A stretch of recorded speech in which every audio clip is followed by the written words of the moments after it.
निर्विशेषादिपाश्चात्यदेशतारिणीं जय श्री कृष्ण चैतन्य प्रभु नित्यानंद श्री अद्वैत गदाधर श्रीवासादि गौरभक्तवृंदं हरे कृष्ण कृष्ण कृष्ण हरे हरे हरे राम राम राम हरे हरे हरे कृष्ण स्वागत श्रीमद्भागवतम सायंकाल सत्संग कार्यक्रम के ಎಲ್ಲರಿಗೂ ಸ್ವಾಗತ. ಶ್ರೀಮದ್ಭಾಗವತಂ ಸ್ಕಂದ 1 ಅಧ್ಯಾಯ 2 ಶ್ಲೋಕ ನಂಬರ್ 20. ಶ್ಲೋಕ ಮಾಡಬೇಕು. ಇದಕ್ಕಿಂತ ಮುಂಚೆ ಹರಿನಾಮದಲ್ಲಿ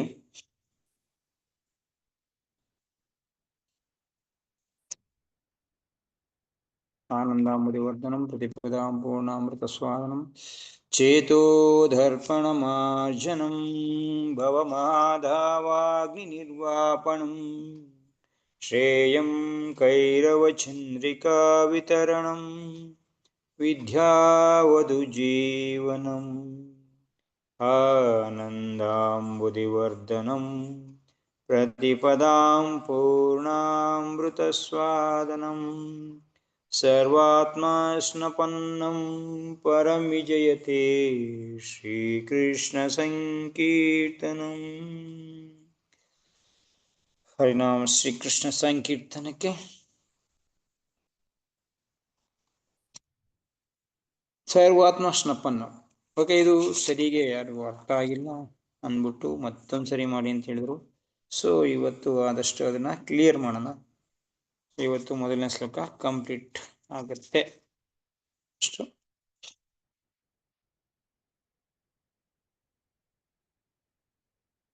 ಓಕೆ,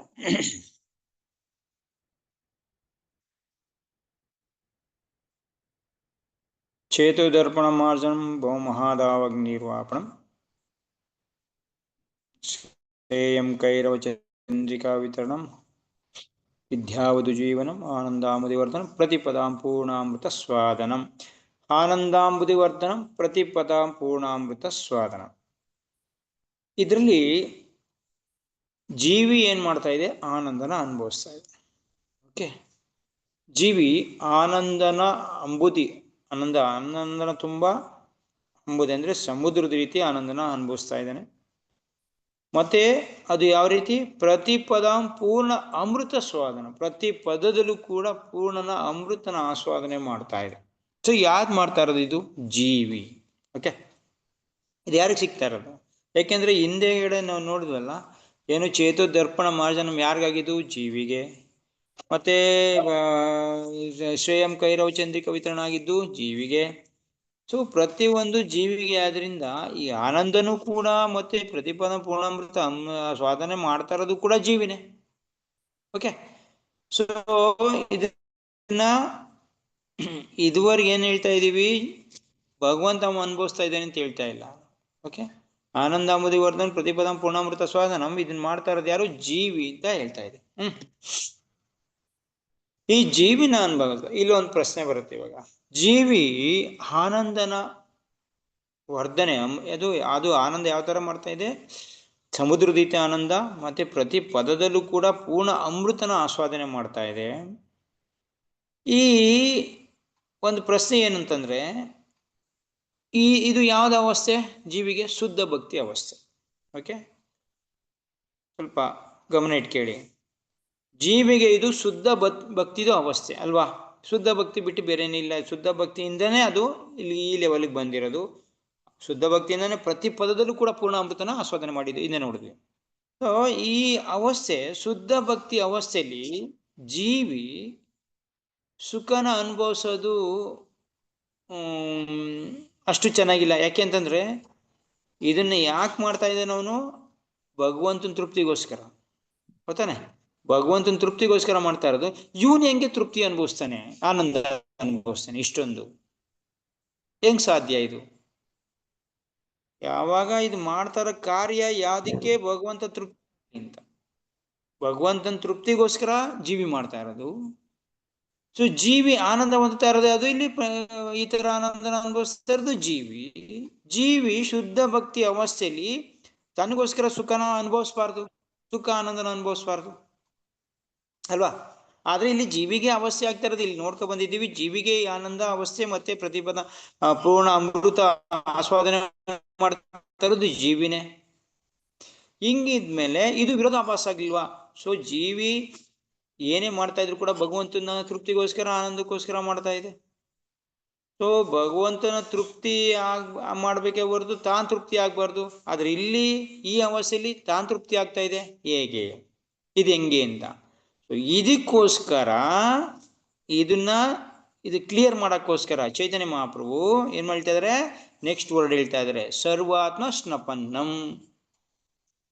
ಸರ್ವಾತ್ಮ ಸ್ನಪನ್ನಂ ಅಂದ್ರೆ ಇದರ ಅರ್ಥ ಫಸ್ಟ್ ನಾವು ತಿಳ್ಕೊಂಡ್ರೆ, ಅಂದ್ರೆ ಒಂದರ್ಥ ಇನ್ನೊಂದು ಅದೇ ತರ ಬರುತ್ತೆ, ಸ್ವಲ್ಪ ಇನ್ನೊಂದು ಸ್ವಲ್ಪ ಚೇಂಜ್ ಆಗುತ್ತೆ. ಮೊದಲನೇ ಅರ್ಥ ಚೈತನ್ಯ ಮಹಾಪ್ರಭು ನಿಜಕ್ಕೂ ಕರೆಕ್ಟ್ ಅರ್ಥ ಹೇಳ್ತಾ ಇರೋದು ಈ ಅವರ ಅರ್ಥದಲ್ಲಿ. ಏನೋ ಸರ್ವಾತ್ಮ ಅಂತಂದ್ರೆ ಎಲ್ಲ ದೃಷ್ಟಿಯಿಂದಲೂ, ಎಲ್ಲ ಸ್ಥಳದಿಂದಲೂ, ಎಲ್ಲ ಅವಸ್ಥೆಯಿಂದಲೂ, ಎಲ್ಲ ದೃಷ್ಟಿಕೋನಗಳಿಂದಲೂ ಕೂಡ ಜೀವಿ ಏನು ಅನುಭವಿಸ್ತಾ ಇದೆಯೋ ಅದು ಎಲ್ಲ ದೃಷ್ಟಿಕೋನಗಳಿಂದಲೂ ಕೂಡ ಅದು ಯಾವ ಥರನೇ ಆನಂದ ಅನುಭವಿಸ್ತಾ ಇರಲಿ, ಪ್ರತಿಯೊಂದು ಅವಸ್ಥೆ ಸರ್ವಾತ್ಮ ಅಂದ್ರೆ ಎಲ್ಲ ಪೂರ್ಣ ಪ್ರಮಾಣದಲ್ಲಿ ಎಲ್ಲ ಥರ ದೃಷ್ಟಿಯಿಂದನೂ ಕೂಡ ಸ್ನಪನ್ನಂ ಅಂದ್ರೆ ಪವಿತ್ರ ಸುಖ, ಪವಿತ್ರ ಆನಂದ, ಕಳಂಕ ಇಲ್ದಿರಂತ ಆನಂದ.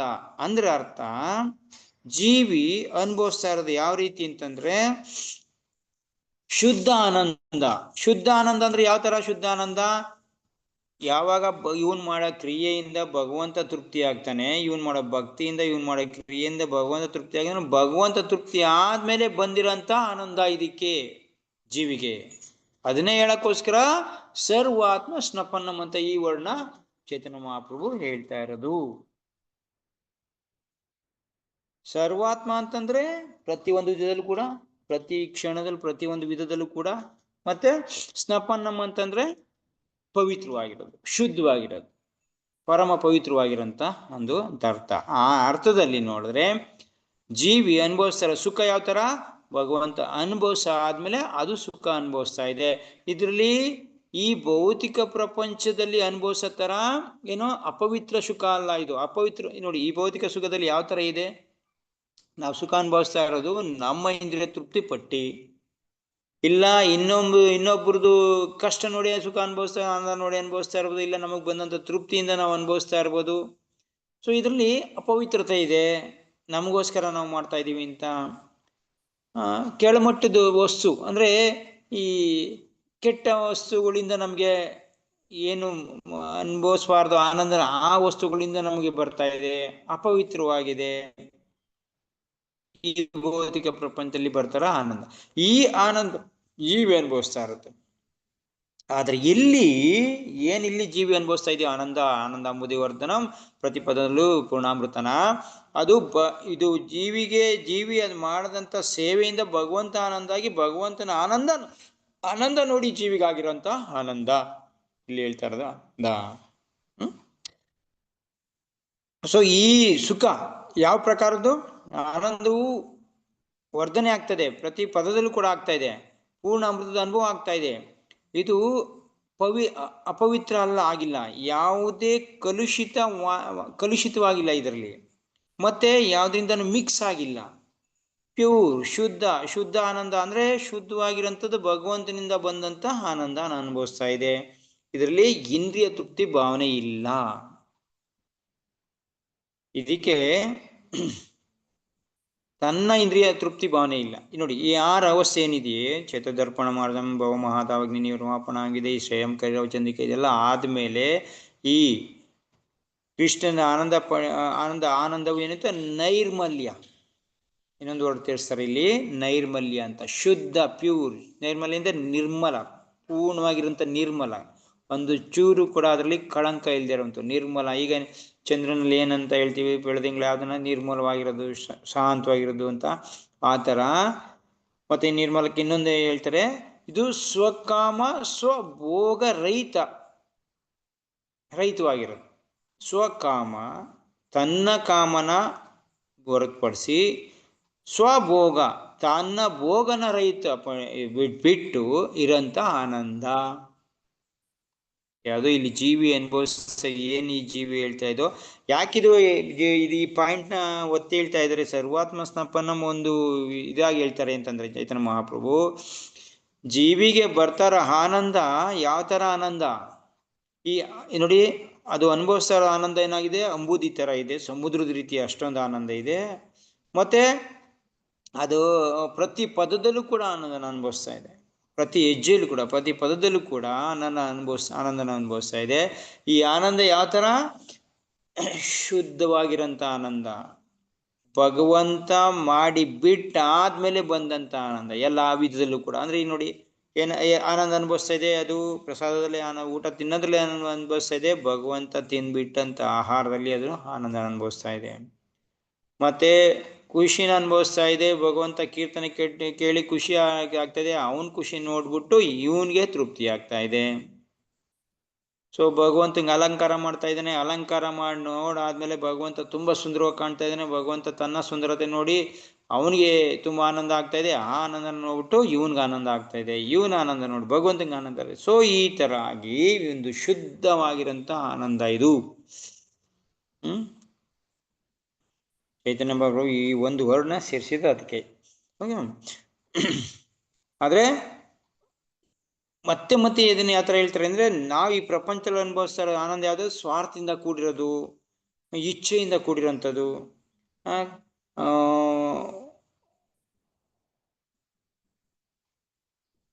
ಸ್ವಾರ್ಥ ಇಚ್ಛೆಯಿಂದ ಕೂಡಿರೋಂಥದ್ದು.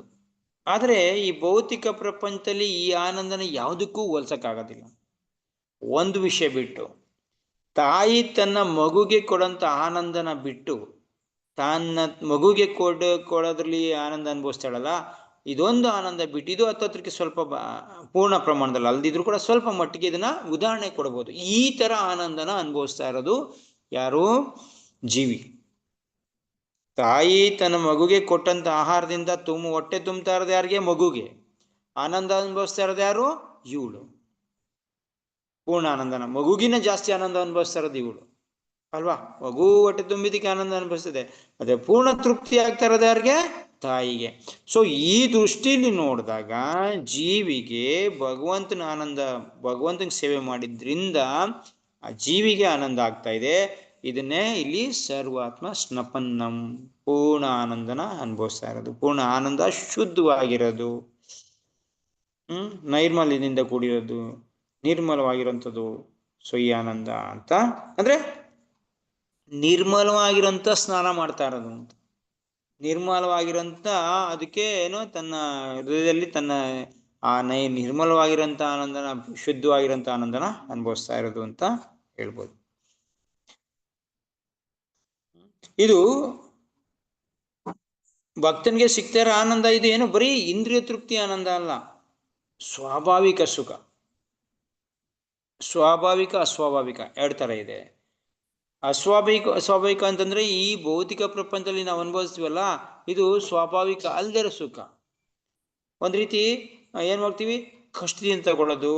ಸೊ ಇದು ಈ ಆನಂದನ ಬರ್ಲಿಲ್ಲ ಅಂತಂದ್ರೂ ಕೂಡ ತುಂಬಾ ಬಲವಂತಕ್ಕೆ ತಗೊಳ್ಳೋದು, ಮತ್ತೆ ಪದೇ ಪದೇ ಅನುಭವಿಸ್ತಾರ ಆನಂದ ತಗೊಳ್ಳೋದು.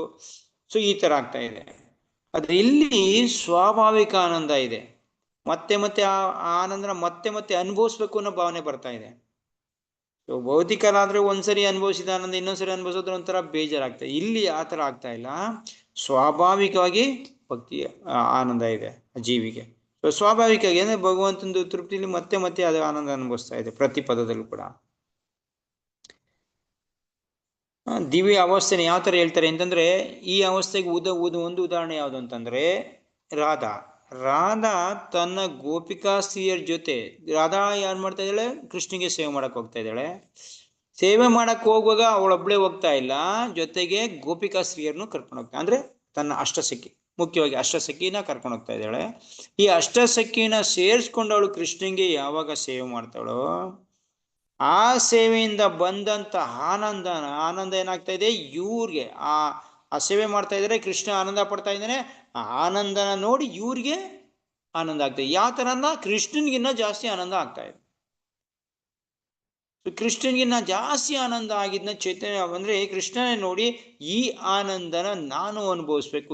ಏನು ನನ್ನ ಸೇವೆ ಮಾಡಿ ಆನಂದ ಅನುಭವಿಸ್ತಾ ಇದ್ದಾರೆ ಇವರು, ಆ ಸೇವೆನ ನಾನು ಅನುಭವಿಸ್ಬೇಕು ಅಂತ ಕೃಷ್ಣ ಇದು ಮಾಡಿ ಚೈತನ್ಯ ಮಹಾಪ್ರಭು ರೂಪದಲ್ಲಿ ಬಂದಿದ್ದು. ಸೊ ಈ ಥರ ಆನಂದ ಇದರಲ್ಲಿ ಎಳ್ಳಷ್ಟು ಇಂದ್ರಿಯ ತೃಪ್ತಿ ಭಾವನೆ ಇಲ್ಲ. ಗೋಪಿಕಾಸ್ತ್ರೀಯರಿಗೆ ಹೇಳ್ತೀವಿ, ಕಾಮ ಭಾವನೆಯಿಂದ ಅವರು ಕೃಷ್ಣನ ಹತ್ರ ಹೋದ್ರು, ಕೃಷ್ಣನಿಗೆ ಸೇವೆ ಮಾಡಕ್ಕೆ ಹೋದ್ರು ಅಂತ. ಇದು ಎಲ್ಲರೂ ಸಾಮಾನ್ಯವಾಗಿ ತಿಳ್ಕೊಂಡಿರೋ ವಿಷಯ.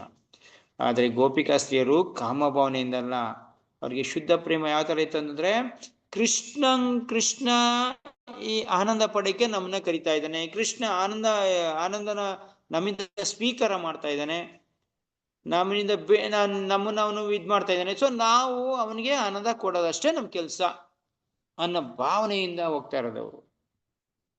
ಇದರಲ್ಲಿ ಎಳ್ಳಷ್ಟು ಕೂಡ ಮಿಕ್ಸ್ ಇಲ್ಲ ಅಂತ. ಅದು ಶುದ್ಧ ಪ್ರೇಮ, ಅರ್ಥ ಮಾಡ್ಕೊಳ್ಳೋದು ಕಷ್ಟ. ಸೊ ಆದ್ರೂ ಈ ರೂಪದಲ್ಲಿ ನಾವು ಇದನ್ನು ತಿಳ್ಕೋಬೇಕು. ಸೊ ಸರ್ವಾತ್ಮ ಸ್ನಪನ್ನಂ, ಸೊ ಇದು ಪೂರ್ಣ ರೂಪದಲ್ಲಿ ಇದು ಪವಿತ್ರವಾಗಿರೋಂಥದ್ದು. ಸೊ ಇದನ್ನ ಹೇಳಕ್ಕೇನೆ ಸೊ ಮತ್ತೆ ನಾವು ಇದನ್ನ ಮಾಡಿದ್ದು.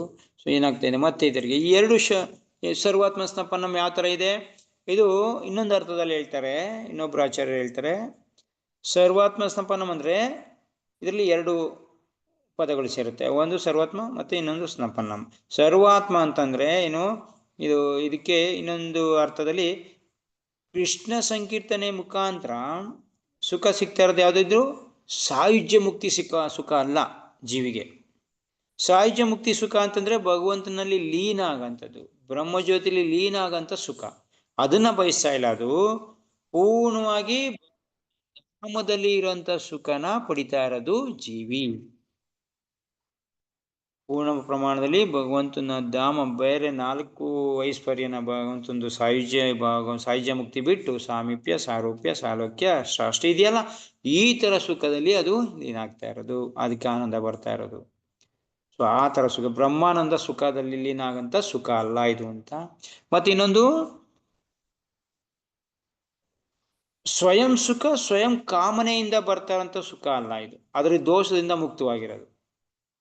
ಸ್ವಸುಖ ಮತ್ತೆ ಸ್ವಕಾಮನೆಯಿಂದ ಬರ್ತಾ ಇರೋಂಥ ದೋಷದಿಂದ ಮುಕ್ತವಾಗಿರೋಂಥದ್ದು ಇದು.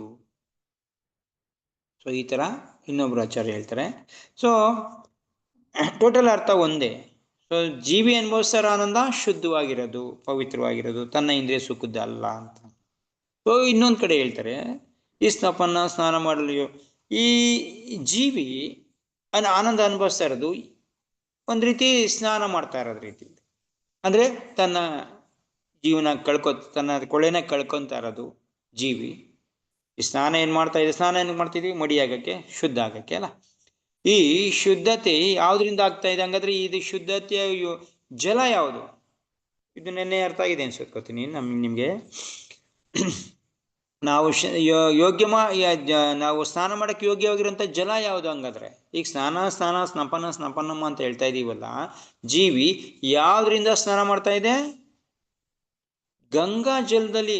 ಅಕಸ್ಮಾತ್ ಬೇರೆ ಜಲದಲ್ಲಿ ನಾವು ಸ್ನಾನ ಮಾಡಿದ್ಯಾದ್ರೆ, ಪವಿತ್ರ ನದಿ ಜಲದಲ್ಲಿ ಸ್ನಾನ ಮಾಡಿದ್ಯಾದ್ರೆ, ಆ ಜಲ ನಮ್ಗೆ ಪದೇ ಪದೇ ಅದನ್ನ ಸ್ನಾನ ಮಾಡ್ತಾ ಇದ್ರು ಮಾತ್ರ ಅದನ್ನ ನಮ್ಮನ್ನ ಪವಿತ್ರ ಮಾಡುತ್ತೆ ಹೊರತು, ಆದ್ರೆ ಇದು ಏನಿದೆ, ಶ್ರೀಕೃಷ್ಣ ಸಂಕೀರ್ತನ ಪವಿತ್ರವಾಗಿರೋ ಜಲದಿಂದ ತಕ್ಷಣ ಒಬ್ಬ ವ್ಯಕ್ತಿ ಶುದ್ಧ ಆಗ್ತಾನೆ. ಸೊ ನಾವು ಸ್ನಾನ ಮಾಡ್ತಾ ಇರೋದು ಯೋಗ್ಯ ಜಲ ಯಾವುದು, ಶ್ರೀಕೃಷ್ಣ ಸಂಕೀರ್ತನ ಅನ್ನೋದು ಜಲ, ನಿಜ ಜಲ ನಮ್ಗೆ ಸ್ನಾನ ಮಾಡಿಸ್ತಾ ಇರೋದು ನಿಜ ನೋಡಿದ್ರೆ. ಆ ಜಲದಿಂದ ನಾವು ಪವಿತ್ರ ಆಗ್ತಾ ಇದೀವಿ, ಶುದ್ಧ ಆಗ್ತಾ ಇದೆ ಜೀವಿ. ಅದರಿಂದ ಆ ಶುದ್ಧ ಆಗಿದ್ರಿಂದ ಅದು ಆನಂದ ಅನುಭವಿಸ್ತಾ ಇದೆ ಅಂತ. ಸೊ ತಕ್ಷಣ ಸಂಕೀರ್ತನೆ ಏನಂದ್ರೆ ತಕ್ಷಣ ನಮ್ಮನ್ನ ಶುದ್ಧ ಮಾಡ್ತಾ ಇದೆ. ಸೊ ಸಂಕೀರ್ತನೆ ಯಾವ್ದ್ರಿಂದ ಸ್ನಾನ ಮಾಡ್ತಾ ಇದೆ, ನಮ್ಗೆ ಭಗವಂತನ ಈ ಶುದ್ಧ ಜಲ, ಈ ಸಂಕೀರ್ತನ ಅನ್ನೋದು ಯಾವ್ದ್ರಿಂದ ಅಂದ್ರೆ ಭಗವಂತನ ವಿಷಯ, ಯಾವ್ದೋ ಒಂದು ವಿಷಯ ಇರ್ಬೇಕಲ್ಲ, ಯಾವ್ದ್ರಿಂದ ಸ್ನಾನ ಮಾಡಿಸ್ತಾ ಇದೆ. ಸೊ ಭಗವಂತಂದು ರೂಪದಿಂದ ಸ್ನಾನ ಮಾಡಿಸ್ತಾ ಇದೆ. ಅಂದ್ರೆ ನಮ್ಗೆ ಆನಂದ ಬರ್ತಾ ಇರೋದು ಯಾವ್ದ್ರಿಂದ, ನಾವು ಶುದ್ಧ ಆಗ್ತಾ ಇರೋದ್ರಿಂದ ಭಗವಂತನ ನೋಡಿ, ಭಗವಂತನ ರೂಪ ನೋಡಿ ಒಂದು, ಮತ್ತೆ ಭಗವಂತನ ಈ ಕಥೆ ಕೇಳ್ತಾ ಇದೀವಿ, ಭಗವಂತನ ಗುಣ ಕೇಳಿ ನಮ್ಗೆ ಆನಂದ ಬರ್ತಾ ಇರೋದು. ಸೊ ಒಂದು ಗುಣದಿಂದ ನಮ್ಗೆ ಸ್ನಾನ ಮಾಡಿಸ್ತಾ ಇರೋದು. ಮತ್ತೆ ಭಗವಂತನ ಲೀಲೆ ಕೇಳ್ತಾ ಇದೀವಿ. ಸೊ ಅವ್ನ ಲೀಲೆಯನ್ನು ಕೇಳಿ ತುಂಬಾ ಆನಂದ ಪಡ್ತಾ ಇದೀವಿ. ಸೊ ಈ ಲೀಲೆಯಿಂದ ನಮ್ಗೆ ಸ್ನಾನ ಮಾಡಿಸ್ತಾ ಇರೋದು. ಸೊ ಈ ತರ ಮತ್ತೆ ನಾಮದಿಂದ, ಸಂಕೀರ್ತನ ನಾಮದಿಂದ, ನಾಮ ಕೇಳಿ ನಮ್ಗೆ ಆನಂದ ಬರ್ತಾ ಇದೆ, ಆನಂದ ಅದರಿಂದ ಶುದ್ಧ ಆಗ್ತಾ ಇದೀವಿ. ಸೊ ಇದರಿಂದ ನಾಮದಿಂದ ನಮ್ಗೆ ಸ್ನಾನ ಮಾಡಿಸ್ತಾ ಇರೋದು ವಸ್ತು. ಸೊ ಈ ತರ ಭಗವಂತನ ರೂಪ ಗುಣ ಲೀಲೆಯಿಂದ ನಮ್ಗೆ ಸ್ನಾನ ಮಾಡಿಸ್ತಾ ಇರೋದು. ಸೊ ಯಾವುದಕ್ಕೆ ಸ್ನಾನ ಮಾಡಿಸ್ತಾ ಇದೆ? ನಮ್ಮ ನೆನೆ ಅರ್ಥ ಆಗಿದೆ. ಯಾವುದಕ್ಕೆ ಹಂಗಾರೆ ಸ್ನಾನ ಮಾಡಿಸ್ತಾ ಇದೆ ಇದು? ನಮಗೆ ಯಾವ್ದು ಪವಿತ್ರ ಆಗ್ತಾ ಇರೋ ಏನೇನು ಹಂಗಂದ್ರೆ ನಮ್ಮಲ್ಲಿ ಪವಿತ್ರ ಆಗ್ತಾ ಇರೋದು ಯಾವ್ಯಾವುದು? ನಮ್ಮ ಇಂದ್ರಿಯಗಳು, ನಮ್ಮ ಮನಸ್ಸು, ನಮ್ಮ ಬುದ್ಧಿ, ನಮ್ಮ ಅಹಂಕಾರ. ಇಷ್ಟು ನಮ್ಗೆ ಪವಿತ್ರವಾಗ್ತಾ ಇದ್ದಾವೆ. ಇವಕ್ಕೆ ಸ್ನಾನ ಮಾಡಿಸ್ತಾರೆ. ಸಂಕೀರ್ತನ ಯಾವ್ದು ಕೃಷ್ಣನ ರೂಪ ಲೀಲೆಗಳು ನೋಡಿ. ಕೃಷ್ಣನ ರೂಪದಿಂದ ನಮ್ಮ ಮನಸ್ಸು ಆನಂದ ಬರ್ತಾ ಇದೆ, ಬುದ್ಧಿ ರೂಪ ಶುದ್ಧ ಆಗ್ತಾ ಇದೆ, ಗುಣದಿಂದ ಶುದ್ಧ ಆಗ್ತಾ ಇದೆ, ಇಂದ್ರಿಯಗಳು ಶುದ್ಧ ಆಗ್ತಾ ಇದಾವೆ. ಇದಕ್ಕೆ ಉದಾಹರಣೆ, ನಮ್ಮ ಇಂದ್ರಿಯಗಳು ಹಿಂದೆ ಯಾವ ತರ ಇದ್ದು ಕಂಟ್ರೋಲ್ ಇರಲಿಲ್ಲ, ಇವಾಗ ಸ್ವಲ್ಪ ಕಂಟ್ರೋಲ್ಗೆ ಬಂದಿದೆ.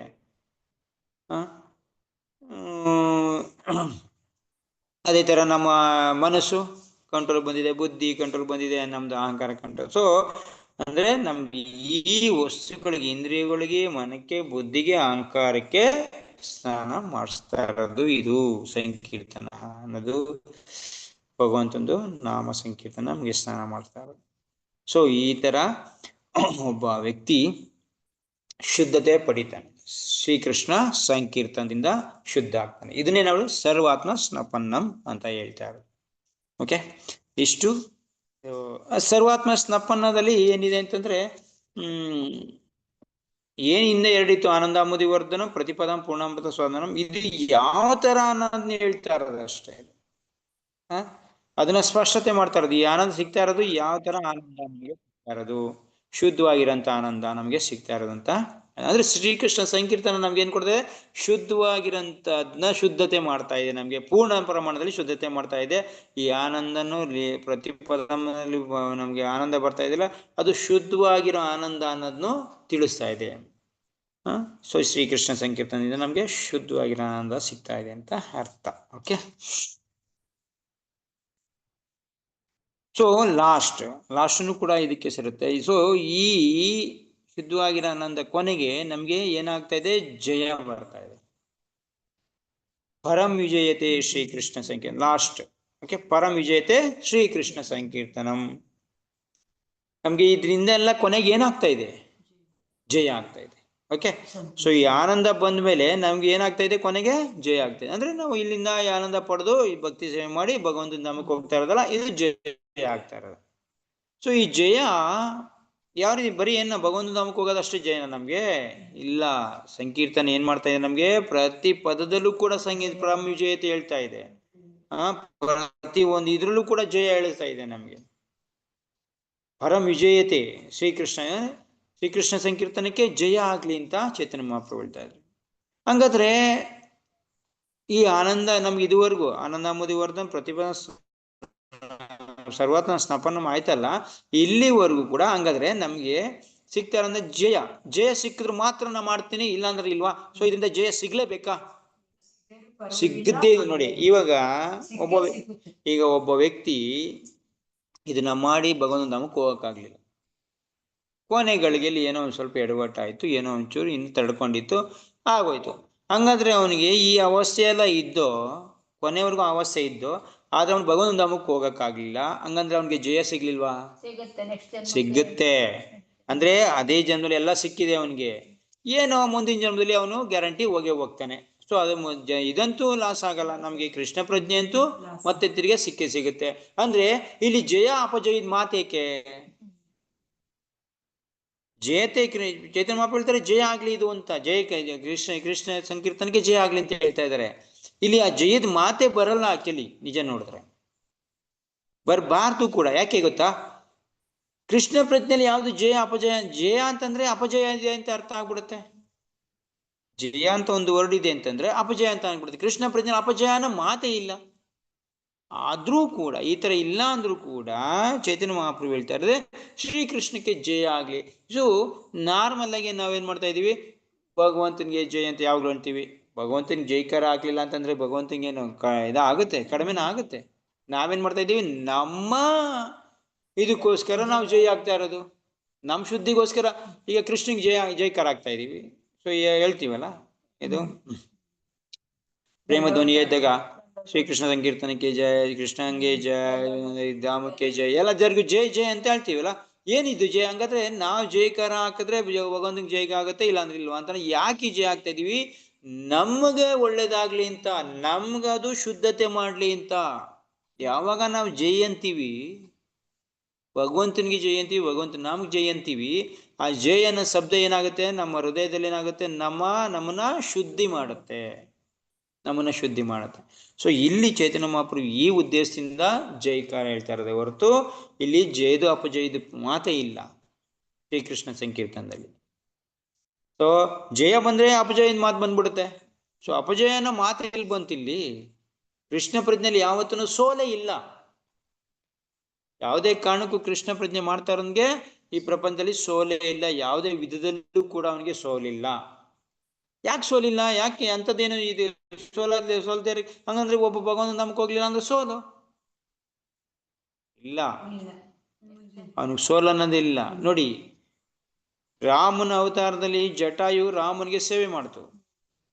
ಓಕೆ, ರಾಮನ್ಗೆ ಜಟಾಯು ಸೇವೆ ಮಾಡಿದಾಗ ಅದು ಏನ್ ಸೇವೆ ಮಾಡ್ತು? ಸೀತಾದೇವಿನ ಎಳ್ಕೊಂಡೋಗ್ತಾ ಇದ್ದ ರಾವಣ, ಮಧ್ಯ ಬಂತು, ಅದು ತಡೀತು.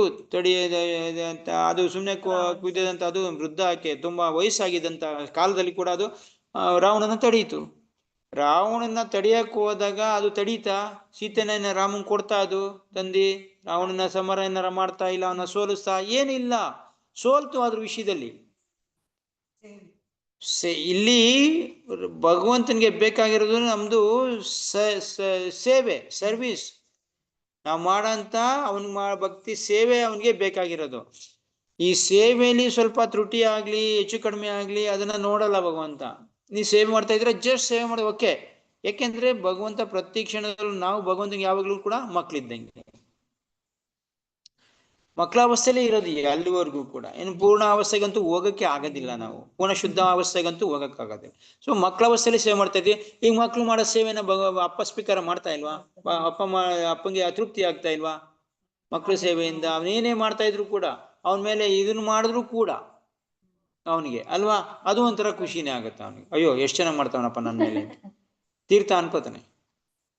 ಅವನೇನು ಮಾಡಿದ ತಕ್ಷಣ ಅವನು ತೀರ್ಥ, ಅಯ್ಯೋ ನನ್ಗೆ ತೀರ್ಥ ಸಿಕ್ತು ಅನ್ನತ್ರ. ಅಂದ್ರೆ ಅರ್ಥ ಏನು? ಇಲ್ಲಿ ಭಗವಂತನಿಗೆ ನಾವು ಏನೇ ಮಾಡ್ತಾ ಇದ್ರು ಕೂಡ ಪ್ರೇಮದಿಂದ, ಶುದ್ಧತೆ ಪ್ರೇಮದಿಂದ ಮಾಡ್ತಾ ಇದ್ದಾಗ ಅದೇನಾಗುತ್ತೆ, ಭಗವಂತ ಸ್ವೀಕಾರ ಮಾಡ್ತಾ ಇರ್ತಾನೆ. ಇಲ್ಲಿ ಅಪಜಯದ ಮಾತೆಲ್ಲಿ ಬಂತು? ಅಕಸ್ಮಾತ್ ನಾವು ಭಗವಂತ ನಮ್ಗೆ ಹೋಗ್ಲಿಲ್ಲ ಅಂದ್ರೆ, ಒಬ್ಬ ವ್ಯಕ್ತಿ ಅಪಜಯ ಅನ್ಕೋತಾ ಇದ್ರು ಕೂಡ ಭಗವಂತ ನಮ್ಮ ಸೇವೆ ನೋಡಿ ಮುಂದಿನ ಇದಕ್ಕಾದ್ರೂ ಜಸ್ಟ್ ಇನ್ನೊಂದು ಕ್ಷಣ ಇದೆ, ಇನ್ನೊಂದು ಜನ್ಮ ಇದೆ ಅಷ್ಟೇ. ಸೊ ಇದ್ರಲ್ಲಿ ಅಪಜಯ ಅನ್ನೋದೇನು ಬಂತು? ಅನಂತ ಕೋಟಿ ಜನ್ಮದಲ್ಲಿ ಒಂದು ಜನ್ಮ ಏನ್ ಲೆಕ್ಕ ಅಲ್ವಾ? ಸೊ ಅಂದ್ರೆ ಇಲ್ಲಿ ಜಯ. ಯಾಕೆ ಚೈತನ್ಯ ಮಹಾಪ್ರಭು ಹಂಗಾದ್ರೆ ಜಯ ಹೇಳ್ತಾ ಇದ್ರೆ, ಜಸ್ಟ್ ಇದನ್ನ ಏನ್ ಹೇಳಕ್ಕೋಸ್ಕರ ಎಲ್ಲದಕ್ಕೂ ಜಯ ಆಗ್ಲಿ ಅಂದ್ರೆ ಮಾಡ್ತಾರ ವ್ಯಕ್ತಿಗೆ ಇದು ಜಯ ಆಗ್ಲಿ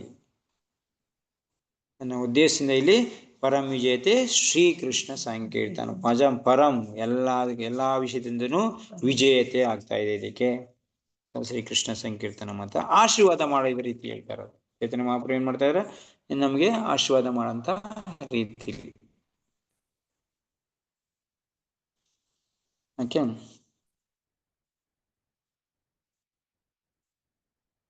ಸೊ ಇದು ಚೇತೋದರ್ಪಣ ಮಾರ್ಜನಂ ಭವಮಹಾದಾವಾಗ್ನಿ ನಿರ್ವಾಪಣಂ ಶ್ರೇಯಂ ಕೈರವ ಚಂದ್ರಿಕಾ ವಿತರಣಂ ವಿದ್ಯಾ ವಧುಜೀವ ಆನಂದಾಂಬುಧಿವರ್ಧನಂ ಪ್ರತಿಪದಾಂ ಪೂರ್ಣಾಮೃತ ಸ್ವಾದನಂ ಸರ್ವಾತ್ಮ ಸ್ನಪನ್ನಂ ಪರಂ ವಿಜಯತೆ ಶ್ರೀಕೃಷ್ಣ ಸಂಕೀರ್ತನಂ. ಸೊ ಇದು ಈ ಶ್ಲೋಕದ್ದು ಸಿಂಪಲ್ ಅರ್ಥದಲ್ಲಿ, ಸಿಂಪಲ್ ಆಗಿ ಅರ್ಥ ಮಾಡ್ಕೋಬೇಕು ಅಂದ್ರೆ ಇದೆ. ನಮ್ಗೆ ನಮ್ಮ ಅರ್ಥಗೆ ಇದನ್ನು ಸಿಂಪಲ್ ಆಗಿ ಅರ್ಥ ಮಾಡ್ಕೋಬೇಕು ಅಂದ್ರೆ, ಸಿಂಪಲ್ ವರ್ಡ್ ಅಲ್ಲಿ ಇದನ್ನ ತಿಳ್ಕೋಬೇಕಂದ್ರೆ ಇಷ್ಟು ಇದು ಚೈತೋದರ್ಪಣ ಮಾರ್ಜನ. ಸೊ ಇದು ನಿಜಕ್ಕೂ ಯೋಚನೆ ಮಾಡೋದಾದ್ರೆ ಈ ಶ್ಲೋಕದಷ್ಟು ನಾನು ಮುಂಚೆನೆ ಹೇಳಿದೆ, ಇಡೀ ನಮ್ಮ ಶಾಸ್ತ್ರದಲ್ಲಿ ಈ ಶ್ಲೋಕನ ಅರ್ಥ ಮಾಡ್ಕೊಂಡ್ರೆ ಸಾಕು ನಮ್ಮ ಜೀವನದಲ್ಲಿ ಅಂತ. ಅಷ್ಟು ಗಾಂಭೀರ್ಯವಾಗಿರೋದು, ಅಷ್ಟೊಂದು ಪ್ರಾಮುಖ್ಯತೆಯಿಂದ ಕೂಡಿರೋಂಥ ಶ್ಲೋಕ ಇದು. ಹೇಳ್ತಲ್ವಾ, ಇಡೀ ನಮ್ಮ ಶಾಸ್ತ್ರಕ್ಕೆ ಮುಕುಟಪ್ರಾಯ ಆಗಿರೋಂಥ ಶ್ಲೋಕ ಇದು. ಇಡೀನ ಹೇಳ್ದೆ, ಆವಾಗಲೇ ಹೇಳ್ದೆ ಇದಕ್ಕಿಂತ ಮುಂಚೆ, ಇಡೀ ಶಾಸ್ತ್ರನ ಒಂದ್ ಕಡೆ ಇಟ್ಟರು ಕೂಡ, ಇಡೀ ಶಾಸ್ತ್ರದಲ್ಲಿ ಎಷ್ಟೆಷ್ಟು ಲಕ್ಷ ಕೋಟಿ ಕೋಟಿ ಸಂಖ್ಯೆಯಲ್ಲಿ ಶ್ಲೋಕ ಇದೆ. ಆ ಶ್ಲೋಕನ ಒಂದ್ ಕಡೆ ತಗಡಿಲಿಟ್ರು, ಈ ಒಂದು ಶ್ಲೋಕನ ಈ ಕಡೆ ತಗಡಿಲಿಟ್ರೆ ಇದು ಎಲ್ಲಾ ಶ್ಲೋಕಗಳಿಂದ ಇದ್ರ ಬರಕ್ಕಾಗೋದಿಲ್ಲ ಅಂತ. ಸೊ ಅಷ್ಟೊಂದು ಗಾಂಭೀರ್ಯವಾಗಿರೋಂಥದ್ದು ಇದು. ನಮಗೆ ಇವಾಗ ಅರ್ಥ ಆಗದೆ ಇರ್ಬೋದು, ಇದ್ರ ಸ್ವಾರಸ್ಯ ಅರ್ಥ ಆಗದೆ ಇರ್ಬೋದು, ಇದ್ರದ್ದು ತೂಕ, ಇದ್ರದ್ದು ಇದು ಅರ್ಥ ಆಗದೆ ಇರ್ಬೋದು, ಇದ್ರ ಗಾಂಭೀರ್ಯ ಎಷ್ಟು, ಇದ್ರದ್ದು ಮಹತ್ವ ಎಷ್ಟು ಅಂತ ಅರ್ಥ ಆಗದೆ ಇರ್ಬೋದು. ಮುಂದೊಂದಿನ ನಮಗೆ ಪ್ರಕ್ವ ಸ್ಥಿತಿಗೆ ಬಂದಾಗ ಈ ಶ್ಲೋಕದ ಮಹತ್ವ ನಮ್ಗೆ ಅವಾಗ ಗೊತ್ತಾಗುತ್ತೆ. ಯಾವುದೇ ಆಗ್ಲಿ ಒಂದು ಪಕ್ವ ಸ್ಥಿತಿಗೆ ಬಂದಾಗ ತಾನೇ ಒಂದು ವಿಷಯ ನಮ್ಮ ಜೀವನಿಗೆ ಅರ್ಥ ಆಗದೆ. ಯಾವಾಗ ಸ್ವಲ್ಪ ಎಲ್ಲ ಅನುಭವಿಸ್ತೀವಲ್ಲ ಕೊನೆಗೆ, ಅವಾಗ್ನೆಲ್ಲ ನಮ್ ಜೀವನ ಅರ್ಥ ಆಗೋದು. ಇವಾಗ ಯುವಕರಾಗಿದ್ದಾಗ ಏನು ಅರ್ಥ ಆಗ್ತಾ ಇದೆ? ಏನು ಅರ್ಥ ಆಗ್ತಾ ಇಲ್ಲ. ಅದು ಆರಾಮಾಗಿ ಜೀವನ ಆರಾಮಾಗಿದೆ ಏನಂತೆ ಅಂತ ಕೊನೆಗೆ 70ನೇ ವರ್ಷದಲ್ಲಿ ಗೊತ್ತಾಗೋದು ನಿಜ, ಏನಪ್ಪ ನಾನು ಜೀವನ ಕಳೆದೆ, ಏನ್ ನಾನು ಮಾಡಿದೆ ಅಂತ ಅಲ್ವಾ. ಸೊ ಅದೇ ತರ ಇದು ನಾನು ಕೊನೆ ಗಳಿಗೆಯಲ್ಲಿ ನೆನ್ಸ್ಕೊತೀವಿ ಶ್ರೀಕೃಷ್ಣನ ಸಂಕೀರ್ತನೆ ಯಾವ ತರ ಇದೆ, ಈ ಶ್ಲೋಕದ ಮಹತ್ವ ಏನು ಅಂತ ಅವಾಗ ಅರ್ಥ ಆಗುತ್ತೆ. ಸೊ ಜಸ್ಟ್ ಇಷ್ಟು ತಿಳ್ಕೊಂಡಿರಿ. ಸೊ ನಾಳೆಯಿಂದ ಮತ್ತೊಂದು ವಿಷಯ ಯಾವುದು, ನಾಮಕಾರಿ ಬಹುಧ ನಿಜ ಸರ್ವಶಕ್ತಿ, ಅದನ್ನ ಶ್ಲೋಕನ ಮಾಡೋಣ. ಅದೆಷ್ಟು ಅದ್ಭುತವಾಗಿದೆ. ಅದೇ ಇದನ್ನ ಕೃಷ್ಣ ತನ್ನ ಶಕ್ತಿನ ನಾಮದಲ್ಲಿ ಇಟ್ಟಿದ್ದಾನಲ್ಲ, ಯಾವ ತರ ಅವನ ನಾಮದಲ್ಲಿ ಇಟ್ಟಿದ್ದಾನೆ ಅಂತ ಚೈತನ್ಯ ಮಹಾಪ್ರಭು ಹೇಳ್ತಾರೆ. ಶ್ರೀಮದ್ ಭಾಗವತಂ ಶ್ಲೋಕ 20 ಅರ್ಥ ಆಯ್ತು ಅನ್ಕೋತೀನಿ. ಸೊ ಇನ್ನೂ ಸ್ಪಷ್ಟ ಬೇಕಂತಂದ್ರೆ ಸ್ವಲ್ಪ ನಿಮ್ಮ ಕ್ಲಾಸಿಗೆ ಬಂದಾಗಲೇ ಬೇಕಾದ್ರೆ ಹೇಳ್ತೀನಿ. ಸೊ ಇಲ್ಲಿರೋರೆಲ್ಲ ಕ್ಲಾಸಲ್ಲಿರೋರು, ಸೊ ಇದು ಸ್ಲೈಡಲ್ಲೂ ಕೂಡ ಈ ಸರಿ ಸ್ಲೈಡಲ್ಲಿ ಇದೆ. ಅದು ನಾನೇನು ಮಾಡಿದ್ದೀನಿ, ಏನೋ ಪಾಯಿಂಟ್ ಹೇಳಿದ್ದೀನಿ, ಸರ್ವಾತ್ಮ ಸ್ನಪನಂ ಇದೆಯಲ್ಲ ಅದು ಸ್ಲೈಡಲ್ಲೂ ಇದೆ ಇದರಲ್ಲಿ. ಸೊ ಇದನ್ನ ಯಾವಾಗ ಯೂಟ್ಯೂಬ್ಗೆ ಅಪ್ಲೋಡ್ ಮಾಡ್ತಾರೋ ಅವಾಗ ಅದನ್ನ ಬೇಕಾರೆ ಆ ಸ್ಲೈಡಲ್ಲೂ ನೋಡಿ. ಸ್ಲೈಡನ್ನು ಹೇಳಿದ ಪಾಯಿಂಟ್ ಎಲ್ಲ ಇದೆ, ಎಕ್ಸ್ಟ್ರಾ ಪಾಯಿಂಟ್ ಏನೋ ಒಂಚೂರು ಹೇಳಿರೋದು ಎಕ್ಸ್ಟ್ರಾ ಅಷ್ಟೇ, ಇನ್ನೇನು ನಿಮಗಿದೆಲ್ಲ ಪಾಯಿಂಟಲ್ಲಿದೆ. ಸೊ ಅದನ್ನ ನೋಡಿ ಸ್ವಲ್ಪ ಇನ್ನೊಂದ್ಸರಿ ಓದಿ, ಇನ್ನೊಂದ್ಸರಿ ಬೇಕಾದ್ರೆ ಅದನ್ನ ಕೇಳಿ. ಓಕೆ, ಶ್ಲೋಕ 20. ಏವಂ ಪ್ರಸನ್ನ ಮನಸೋ ಭಗವದ್ಭಕ್ತಿ ಯೋಗತಃ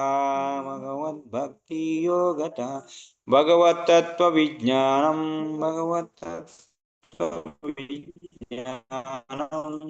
ಮುಕ್ತ ಸಂಗಸ್ಯ ಜಾಯತೆ. ಅನುವಾದ: ಹೀಗೆ ಶುದ್ಧ ಸತ್ವ ಸ್ಥಿತಿ ಸ್ಥಿರವಾದಾಗ ಎಲ್ಲ ಐಹಿಕ ಸಂಘದಿಂದ ಮುಕ್ತನಾದ ಹಂತದಲ್ಲಿ ಭಕ್ತಿ ಸೇವೆಯ ಸಂಪರ್ಕದಿಂದ ಚೈತನ್ಯಪೂರ್ಣವಾದ ಮನಸ್ಸುಳ್ಳವನು ಪರಮ ಪುರುಷನ ತತ್ವವಿಜ್ಞಾನವನ್ನು ಪಡೆಯುತ್ತಾನೆ. ಸೊ ಹೀಗೆ ಅಂತಂದ್ರೆ ಯಾವ ತರ? ಹಿಂದೆ ಹೇಳಿದ್ದಾರೆ. ಏನು, ಈ ಹೃದಯದಲ್ಲಿ ಅಚಂಚಲವಾಗಿರುವಂಥ ಭಕ್ತಿ ಸೇವೆ ಸ್ಥಿರ ಆಗುತ್ತೆ. ಸೊ ರಾಜಸ ತಾಮಸ ಗುಣಗಳು ಹೋಗುತ್ತೆ, ಸತ್ವಗುಣದಲ್ಲಿ ನೆಲೆಸ್ತಾನೆ. ಸೊ ಇದೆಲ್ಲ ಆದ ಮೇಲೆ ಅವನಿಗೇನಾಗುತ್ತೆ?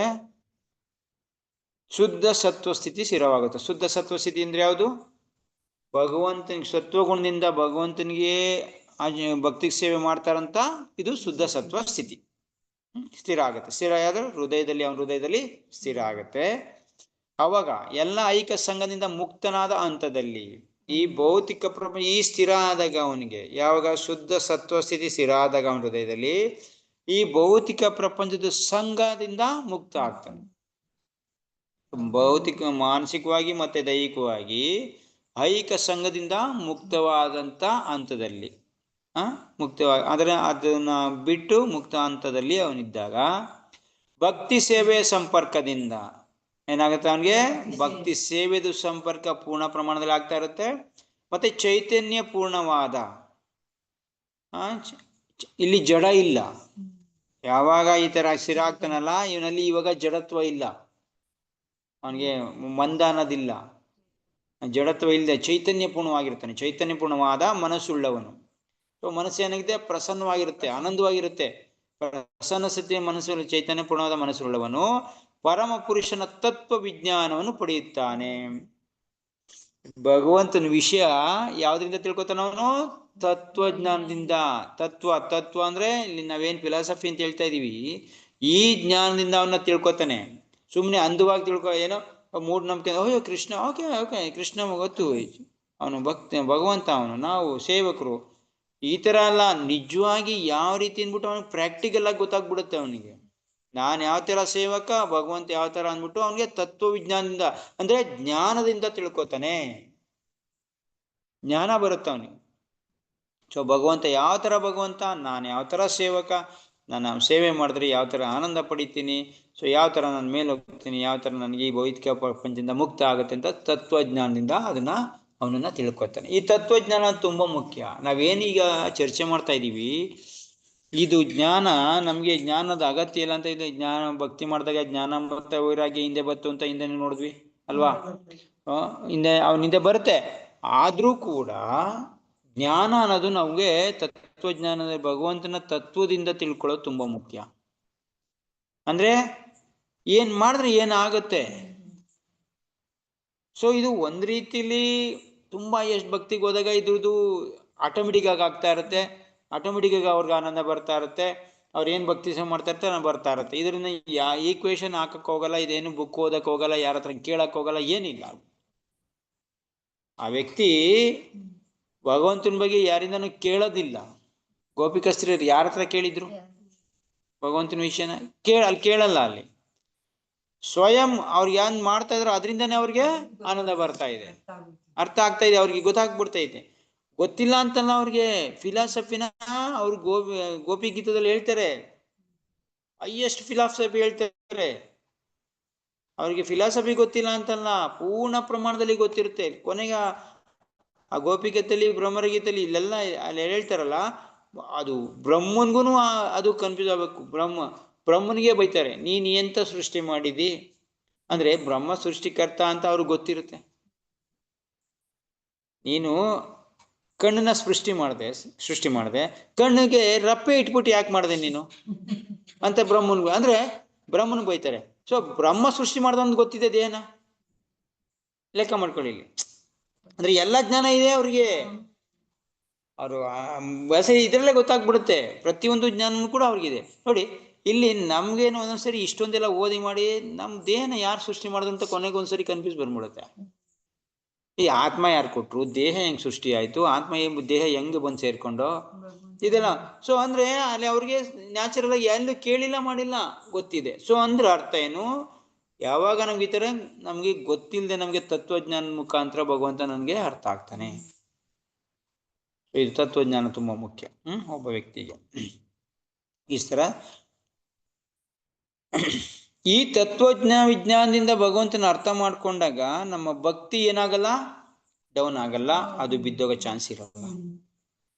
ಸುಮ್ನೆ ಏನೋ ಮೂಢನಂಬಿಕೆಯಲ್ಲಿ ಯಾರು ಇನ್ನೊಬ್ರು ಹೇಳಿದ್ರು ನಾನು ಭಕ್ತಿ ಮಾಡ್ತಾ ಇದ್ದೀನಿ, ಸೊ ಭಗವಂತನ ಈ ತರ ಅರ್ಥ ಮಾಡ್ಕೊಳ್ಳಿದ್ರೆ, ಒಂದು ರೀತಿಲಿ ಅರ್ಥ ಮಾಡ್ಕೊಂಡ್ರೆ ಏನಾಗುತ್ತೆ, ಕೆಲವೊಂದ್ಸರಿ ಏನಾಗುತ್ತೆ, ಆ ಭಕ್ತಿ ಬಿದ್ದೋಗೋ ಚಾನ್ಸ್ ಇದೆ, ಶೇಕ್ ಮಾಡೋ ಚಾನ್ಸ್ ಇರುತ್ತೆ ನಮ್ಮ ಶಕ್ತಿನ.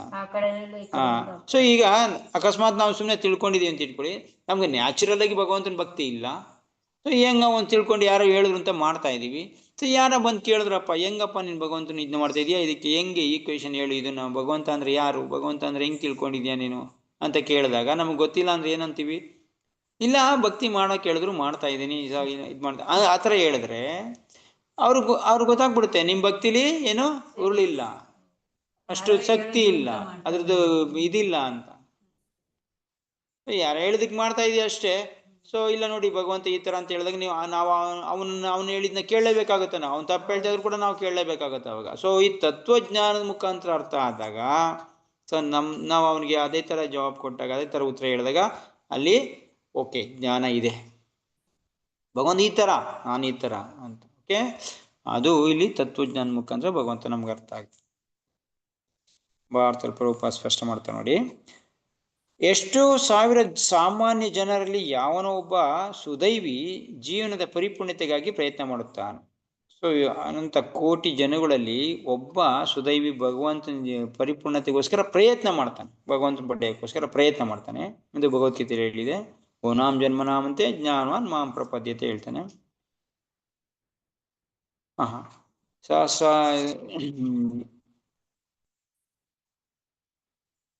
ಶ್ಲೋಕ 3 7ನೇ ಅಧ್ಯಾಯ ಶ್ಲೋಕ 3 ಹೋದ್ರೆ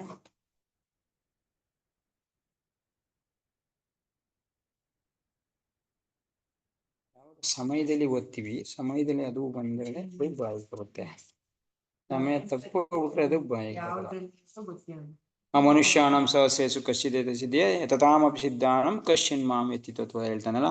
ಮನುಷ್ಯಾಣಂ ಸಹಸ್ರೇಸು ಸಹಸ್ರ ಮನುಷ್ಯರಲ್ಲಿ ಒಬ್ಬ ಮಾತ್ರ ನನ್ನ ಅರ್ಥ ಮಾಡ್ಕೋತಾನೆ ಅಂತ ಕೃಷ್ಣ ಹೇಳ್ತಾನೆ.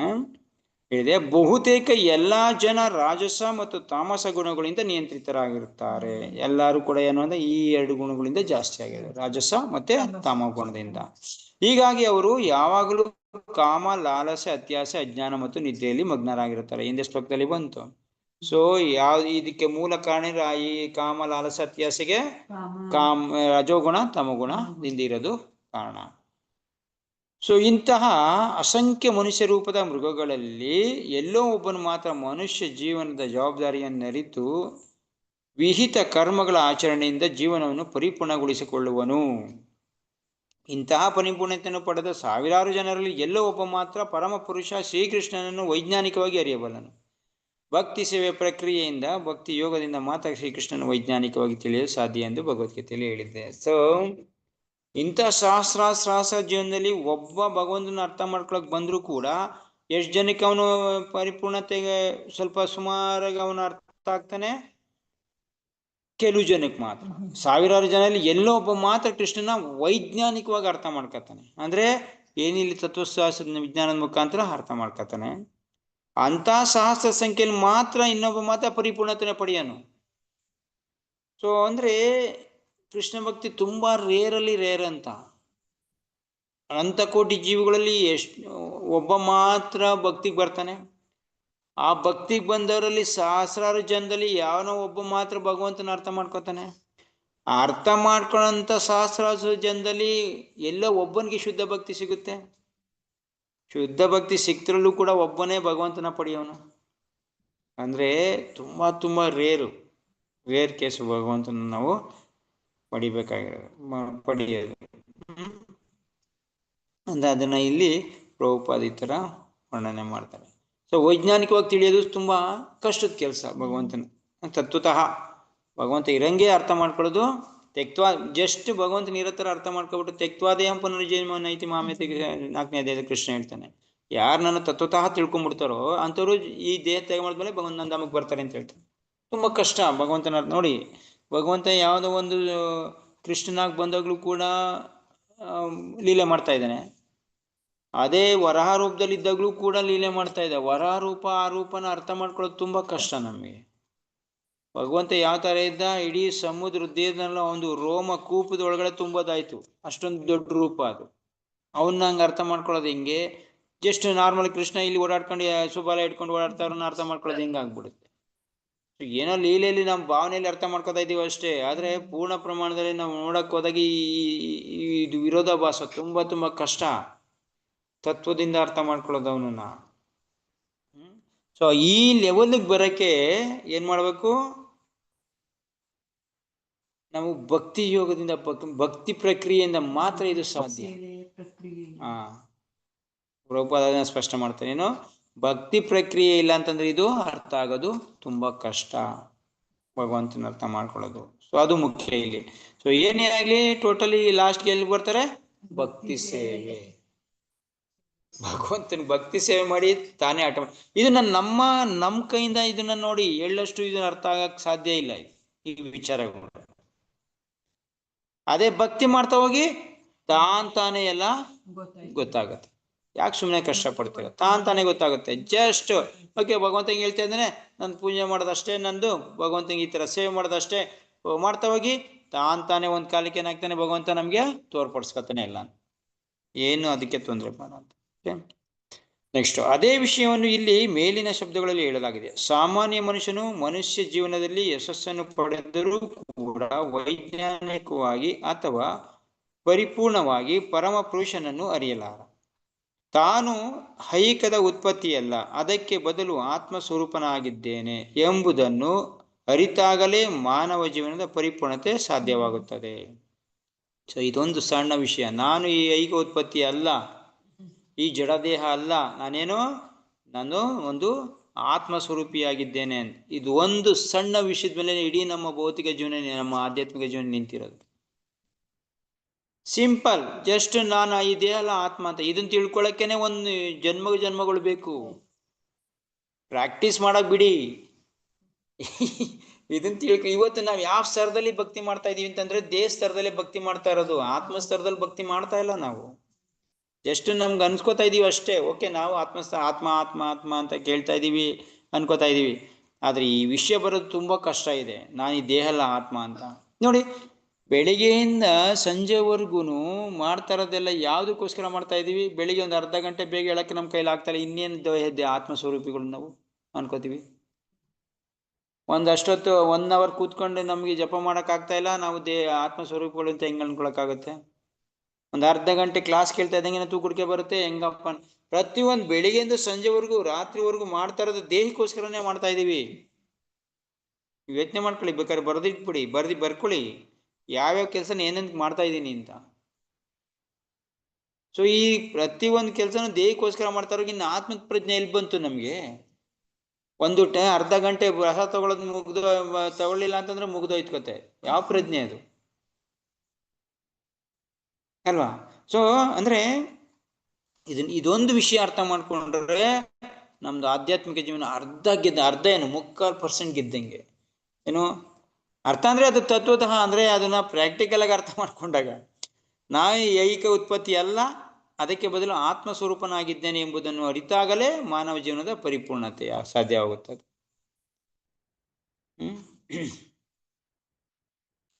ಅರ್ಥ ಮಾಡ್ಕೊಳ್ಳೋದು ಹೇಗೆ ಅಂತ ದಯವಿಟ್ಟು ಕೇಳ್ಬೇಡಿ. ಸೊ ಪ್ರಾಕ್ಟೀಸ್ ಮಾಡಿದ್ರೆ ಅರ್ಥ ಆಗುತ್ತೆ. ಐಹಿಕದೊಂದಿಗೆ ತನಗೆ ಯಾವ ಸಂಬಂಧವೂ ಇಲ್ಲವೆಂದು ಅರಿಯುತ್ತಿದ್ದಂತೆ ಒಮ್ಮೆಗೆ ಅವನು ಐಹಿಕ ಅತ್ಯಾಸೆಯನ್ನು ತೊರೆದು ಬಿಡುತ್ತಾನೆ. ಯಾವಾಗ ಅವನು ಪ್ರಭುಪಾದಿಲ್ ಮಾತಾಡ್ತಾ ಇದ್ದಾರೆ, ಪೂರ್ಣ ಶುದ್ಧ ಭಕ್ತಿ ಲೆವೆಲಲ್ಲಿ ಮಾತಾಡ್ತಾ ಇರೋದು. ಈಗ ನಮ್ಮ ತರ ಲೆವೆಲಲ್ಲಿ ಇವರು ಮಾತಾಡ್ತಾನೆ ಇಲ್ಲ. ಏನೇ ಐಹಿಕದೊಂದಿಗೆ ತನಗೆ ಯಾವ ಸಂಬಂಧವೂ ಇಲ್ಲವೆಂದು ಅರಿತಾದಂತ ಅವನಿಗೆ ಅರ್ಥಕೊಂಡಂಗೆನೆ ಐಹಿಕದೊಂದಿಗೆ ತನಗೆ ಯಾವ ಸಂಬಂಧವೂ ಇಲ್ಲವೆಂದು ಅರಿಯುತ್ತಿದ್ದಂತೆ ಒಮ್ಮೆಗೆ ಅವನು ಐಹಿಕ ಅತ್ಯಾಸೆಯನ್ನು ತೊರೆದು ಬಿಡುತ್ತಾನೆ. ನಾವ್ ಎಷ್ಟು ಸಲ ಅನ್ಕೊಂಡಿದೀವಿ ನಾವು ಉತ್ಪತ್ತಿ ಅಲ್ಲ ಅಂತ? ಯಾವ ತರ ಐಹಿಕ ಅತ್ಯಾಸ ತೊರೆಯಕ್ಕಾಗಿದೆ ನಮ್ಗೆ? ಆಗಿಲ್ಲ. ಅತ್ಯಾಸ ತೊಡೆದ್ಬಿಟ್ಟು ಅಂದ್ರೆ ಅರ್ಥ ಏನು? ನಮ್ಗೆ ಇಲ್ಲಿ ಐಹಿಕವಾಗಿರೋಂಥ ಅತ್ಯಾಸ ಇಲ್ಲ ಅಂದಾಗ ನಮ್ಗೇನಾಗುತ್ತೆ? ಐಹಿಕ ಜೊತೆ ಸಂಬಂಧ ಹೋಗುತ್ತೆ. ಜಸ್ಟ್ ಸಿಂಪಲ್ ಆಗಿ ಇದಕ್ಕೊಂದು ಸಿಂಪಲ್ ಆಗಿ ನಾವು ಇದನ್ನ ಮಾಡ್ಬೇಕು ಅಂದ್ರೆ ಪ್ರಾಕ್ಟಿಕಲ್ ವಿಷಯ ಗೊತ್ತಾ? ಎಲ್ಲನೂ ಕೃಷ್ಣಗೆ ಸಂಬಂಧಪಟ್ಟಂಗೆ ಮಾಡ್ತಾ ಇದ್ದಾರೆ, ಮುಗ್ದೋಯ್ತು. ಜಸ್ಟ್ ಏನೋ ನಾನು ಮಾಡ್ತಾ ಇರೋದೆಲ್ಲ ಕೃಷ್ಣಗೆ ಸಂಬಂಧ. ಓಕೆ, ನಾನು ಪ್ರಸಾದ ತಗೋಬೇಕು ಅಷ್ಟೇ, ಸೊ ಅದನ್ನ ಭಗವಂತನಿಗೋಸ್ಕರ ಅಂತ ಮಾಡಿ ಮುಗೀತು. ನಾನು ಬಟ್ಟೆ ಹಾಕೊಬೇಕು ಭಗವಂತನಿಗೋಸ್ಕರ, ಭಗವಂತನ ಮುಂದೆ ನನಗೆ ಇದು ಮಾಡ್ಬೇಕು, ಅದಕ್ಕೆ ಬಟ್ಟೆ ಹಾಕೋತಾ ಇದ್ದೀನಿ. ಸ್ನಾನ ಮಾಡ್ತಾ ಇದ್ದೀನಿ, ಭಗವಂತನ ಮುಂದಕ್ಕೆ ಹೋಗಿ ಸ್ನಾನ ಮಾಡ್ತಾ ಇದ್ದೀನಿ. ಎಲ್ಲನೂ ಕೂಡ ನಾವು ಭಗವಂತನ ಹೆಸರು ಹೇಳ್ಕೊಂಡು ಮಾಡ್ತಾ ಇದ್ದಾಗ ಎಲ್ಲವುದು ಕೂಡ ಎಲ್ಲ ಐಕ ಅನ್ನೋದೇ ಬರೋದೇ ಇಲ್ಲ. ಸಿಂಪಲ್.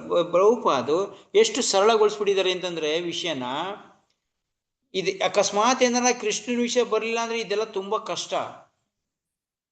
ಒಂದು ವಿಷಯನ ಹೆಂಗೆ ಕೃಷ್ಣಗೆ ಸಂಬಂಧಪಡಿಸ್ತೀರಿ ನೀವು? ಎಷ್ಟು ಹಿಂಗೆ ಅಷ್ಟೇ.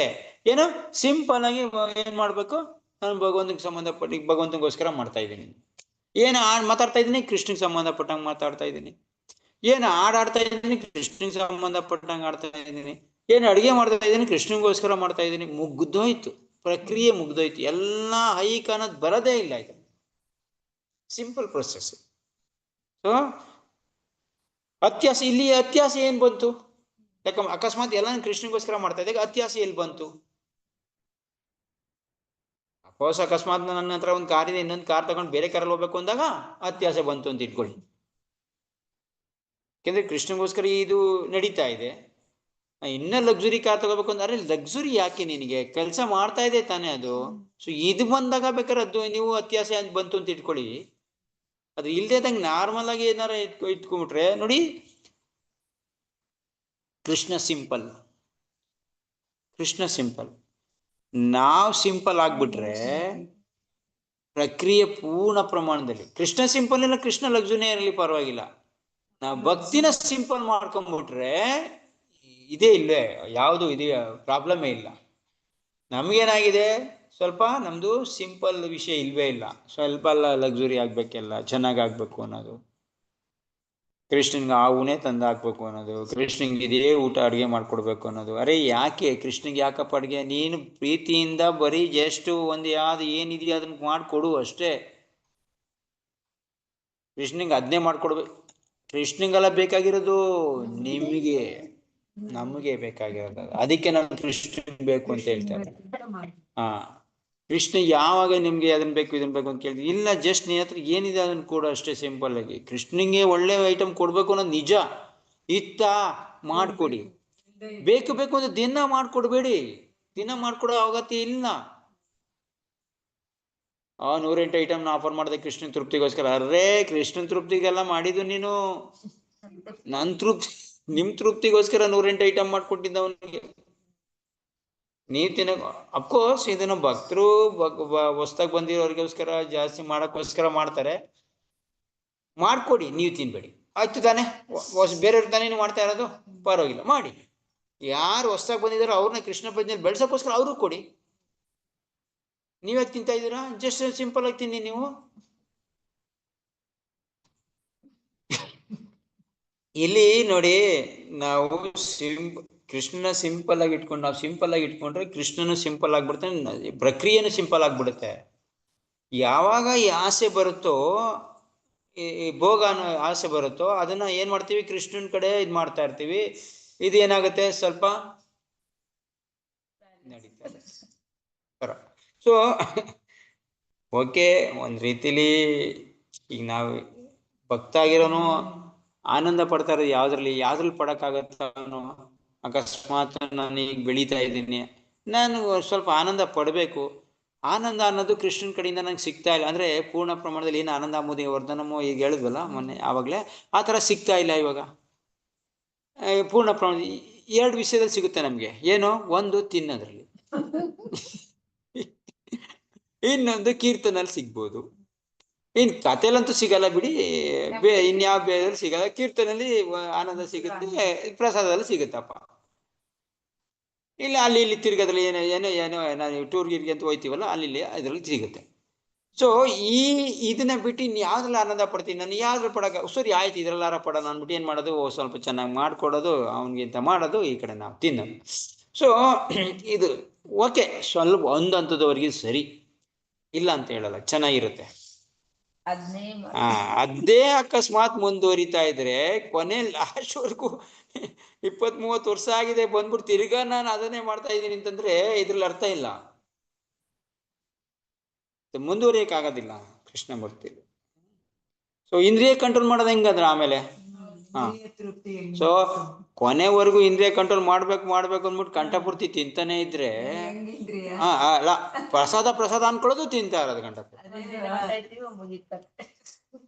ಇದ್ರಲ್ಲಿ ಆಗತ್ತಿಲ್ಲ. ಸೊ ಈ ಭಾವನೆ ಬರೋದಿಲ್ಲ ಅವಾಗ. ಯಾವಾಗ ನಾವು ಐಕ ವಸ್ತುನ ಏನೋ ಐಕದೊಂದಿಗೆ ನಮಗೆ ತಾನೇ ಸಂಬಂಧ ಇಲ್ಲವೆಂದು ಅರಿತಿರದಂತೆ ಒಮ್ಮೆಗೆ ಅವನು ಐಕ ಅತ್ಯಾಸೆಯನ್ನು ತೊರೆದು ಬಿಡುತ್ತಾನೆ. ಸೊ ಆಧ್ಯಾತ್ಮಿಕ ವ್ಯಕ್ತಿಯಂತೆ ಚೈತನ್ಯಮಯವಾಗುತ್ತಾನೆ. ರಾಜಸ ಮತ್ತು ತಾಮಸ ಗುಣಗಳನ್ನು ಮೀರಿ ನಿಂತಾಗಲೇ ಈ ಸಫಲತೆಯ ಪ್ರಾಪ್ತಿ ಸಾಧ್ಯವಾಗುತ್ತದೆ. ಯಾವಾಗ ನಾವು ಸತ್ವ ಗುಣಕ್ಕೆ ಬರಬೇಕು, ರಾಜಸ ಮತ್ತು ತಾಮಸ ಗುಣಗಳು ನಮ್ಮಿಂದ ಹೋಗ್ಬೇಕು, ಅವಾಗ ಮಾತ್ರ ನಾವು ಈ ಲೆವೆಲ್ಗೆ ಬರ್ತೀವಿ. ಬೇರೆ ಮಾತುಗಳಲ್ಲಿ ಹೇಳುವುದಾದರೆ ಅರ್ಹತೆಯಿಂದ ನಿಜವಾಗಿ ಬ್ರಾಹ್ಮಣನಾದಾಗಲೇ ಇದು ಸಾಧ್ಯವಾಗುತ್ತದೆ. ಬ್ರಾಹ್ಮಣತ್ವ ಪಡಿಬೇಕು, ಬ್ರಾಹ್ಮಣನ ಗುಣ ಪಡಿಬೇಕು ಅಂತ. ಬ್ರಾಹ್ಮಣನ ಸತ್ವಗುಣದ ಸಂಕೇತ. ಬ್ರಾಹ್ಮಣ ಅಂದ್ರೆ ಸತ್ವಗುಣ, ಪೂರ್ಣ ಸತ್ವಗುಣ ಇರ್ಬೇಕು ಅವನಿಗೆ. ಬ್ರಾಹ್ಮಣ ಅಂದ್ರೆ ಎಳ್ಳಷ್ಟು ಅವನಿಗೆ ಯಾವುದು ರಜೋಗುಣ ತಮಗುಣದ್ದು ಸೋಂಕಿರಬಾರ್ದು. ಯಾವ್ದ್ರಲ್ಲೂ ಎಲ್ಲಾದ್ರಲ್ಲೂ ಅಷ್ಟೇ, ದೇಹದ ಶುದ್ಧಿನಲ್ಲೂ ಅಷ್ಟೇ, ಮನಸ್ಸಿನ ಶುದ್ಧಿಲೂ ಅಷ್ಟೇ, ಆಚಾರದಲ್ಲೂ ಅಷ್ಟೇ, ವಿಚಾರದಲ್ಲೂ ಅಷ್ಟೇ, ನಡ್ಕೊಳ್ಳಿ ರೀತಿಲಷ್ಟೇ, ಮಾತಲ್ಲಷ್ಟೇ ಎಲ್ಲ ಬ್ರಾಹ್ಮಣತ್ವ ಇರ್ಬೇಕು ಅವನಿಗೆ. ಬ್ರಾಹ್ಮಣ ಗುಣ ಬಂದಾಗ ಮಾತ್ರ ಏನೋ ಸತ್ವಗುಣ ಸತ್ವಗುಣದಲ್ಲಿ ಇರ್ತಾನೆ. ನೋಡಿ, ಪ್ರತಿಯೊಂದನ್ನು ಕೂಡ ನಾವು ಎಲ್ಲಾ ಟೈಮಲ್ಲೂ ಕೂಡ ಸತ್ವಗುಣದಿಂದ ಮಾಡ್ತಾ ಇದ್ರೆ ಅದು ಬೆಳೆದಿ ಅದನ್ನ ಭಗವಂತನ ಕಡೆ ಸಂಬಂಧ ಪಡಿಸಿದ್ರೆ ಅದು ಪ್ಯೂರ್ ಶುದ್ಧ ಭಕ್ತಿ ಆಗುತ್ತೆ, ಶುದ್ಧ ಸತ್ವಗುಣ ಆಗುತ್ತೆ. ಬಟ್ ಸತ್ವಗುಣದಲ್ಲಿ ಇರ್ಬೇಕೆಲ್ಲ ಅದು ಸತ್ವಗುಣ. ಸೊ ಈ ಸತ್ವಗುಣ ಏನು, ಫಸ್ಟ್ ಆಫ್ ಆಲ್ ಸತ್ವಗುಣ ಅಂದ್ರೆ ಯಾವ ವಿಷಯದಲ್ಲಿ ಯಾವುದು ಅಂತ ತಿಳ್ಕೊಬೇಕು ಫಸ್ಟ್.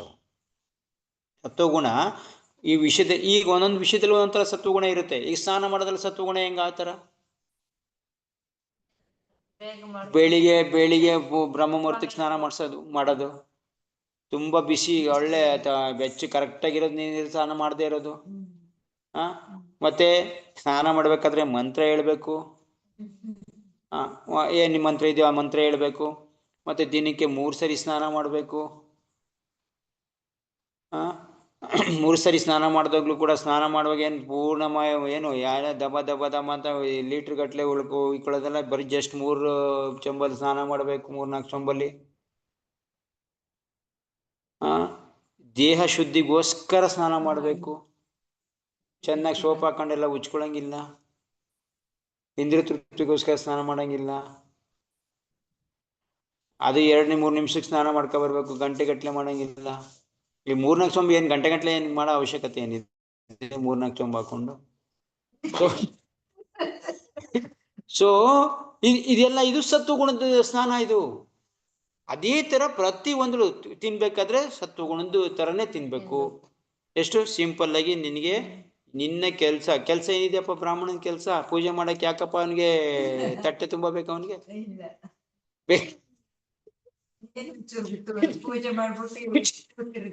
ಕೂತಿರಕ್ಕೆ ಮಂತ್ರ ಹೇಳಕ್ ಯಾಕಪ್ಪ ಅವನಿಗೆ ಅಷ್ಟೊಂದು ಶಕ್ತಿ?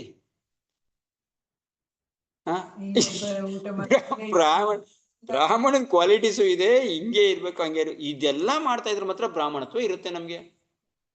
ಸೊ ಇಲ್ಲ ಅಂತಂದ್ರೆ ಬ್ರಾಹ್ಮಣತ್ವ ಇರೋದಿಲ್ಲ. ಇರ್ತಾರೆ ಅಂತಲ್ಲ, ಇರೋದು ಬಿಡೋದು ಅದು ನಮ್ಗೆ ಗೊತ್ತಿಲ್ಲ. ಒಟ್ಟಿನಲ್ಲಿ ಬ್ರಾಹ್ಮಣತ್ವ ಈ ತರ ಹೇಳಿದೆ ಇರ್ಬೇಕು. ಅವನು ಯಾವಾಗ ಆರಾಧನೆ ಮಾಡ್ತಾ ಇರ್ಬೇಕು, ಅದನ್ನ ಇನ್ನೊಬ್ರಿಗೆ ಹೇಳ್ತಾ ಇರ್ಬೇಕು, ದಾನ ಸ್ವೀಕಾರ ಮಾಡ್ಬೇಕು, ದಾನ ಕೊಡ್ತಾ ಇರ್ಬೇಕು. ಮತ್ತೆ ಶೇಖರಣೆ ಮಾಡಂಗಿಲ್ಲ, ಯಾವ್ದನ್ನು ನಾಳೆ ಶೇಖರಣೆ ಮಾಡಂಗಿಲ್ಲ. 3 ಬಟ್ಟೆ ಇರ್ಬೇಕು ಅವನ ಹತ್ರ, 3 ಪೀಸು. ಅಂದ್ರೆ ಬ್ರಾಹ್ಮಣತ್ವ ಗುಣ ಯಾವಾಗಿರುತ್ತೋ ನಿಮ್ಗೆ ಅಲ್ಲಿ ಸತ್ವಗುಣ ಇರುತ್ತೆ. ಇದು ಮುಖ್ಯ. ಇಲ್ಲಿ ಹೇಳ್ತಾರೆ ವಿಷಯ ಏನು, ಸತ್ವಗುಣದಲ್ಲಿ ಬ್ರಾಹ್ಮಣಂಗೆ ಸತ್ವಗುಣ, ಬ್ರಾಹ್ಮಣ ಅಂದ್ರೆ ಸತ್ವಗುಣ. ಈ ಸತ್ವಗುಣದಲ್ಲಿ ಯಾವಾಗಿರ್ತಾನೋ ಅವನಿಗೆ ಪೂರ್ಣವಾಗಿ ಶಕ್ತಿ ಬರ್ತಾ ಇರತ್ತ ಅವನಿಗೆ. ಇದ್ರಲ್ಲೂ ಕೂಡ ಭಗವಂತನ ಕಡೆ ಒಲವು ಬರ್ತಾ ಇರತ್ತೆ, ಮಾಡ್ಬೇಕು ಅನ್ಸ್ತಾ ಇರತ್ತೆ ಈ ತರ ಇದ್ದಾಗ.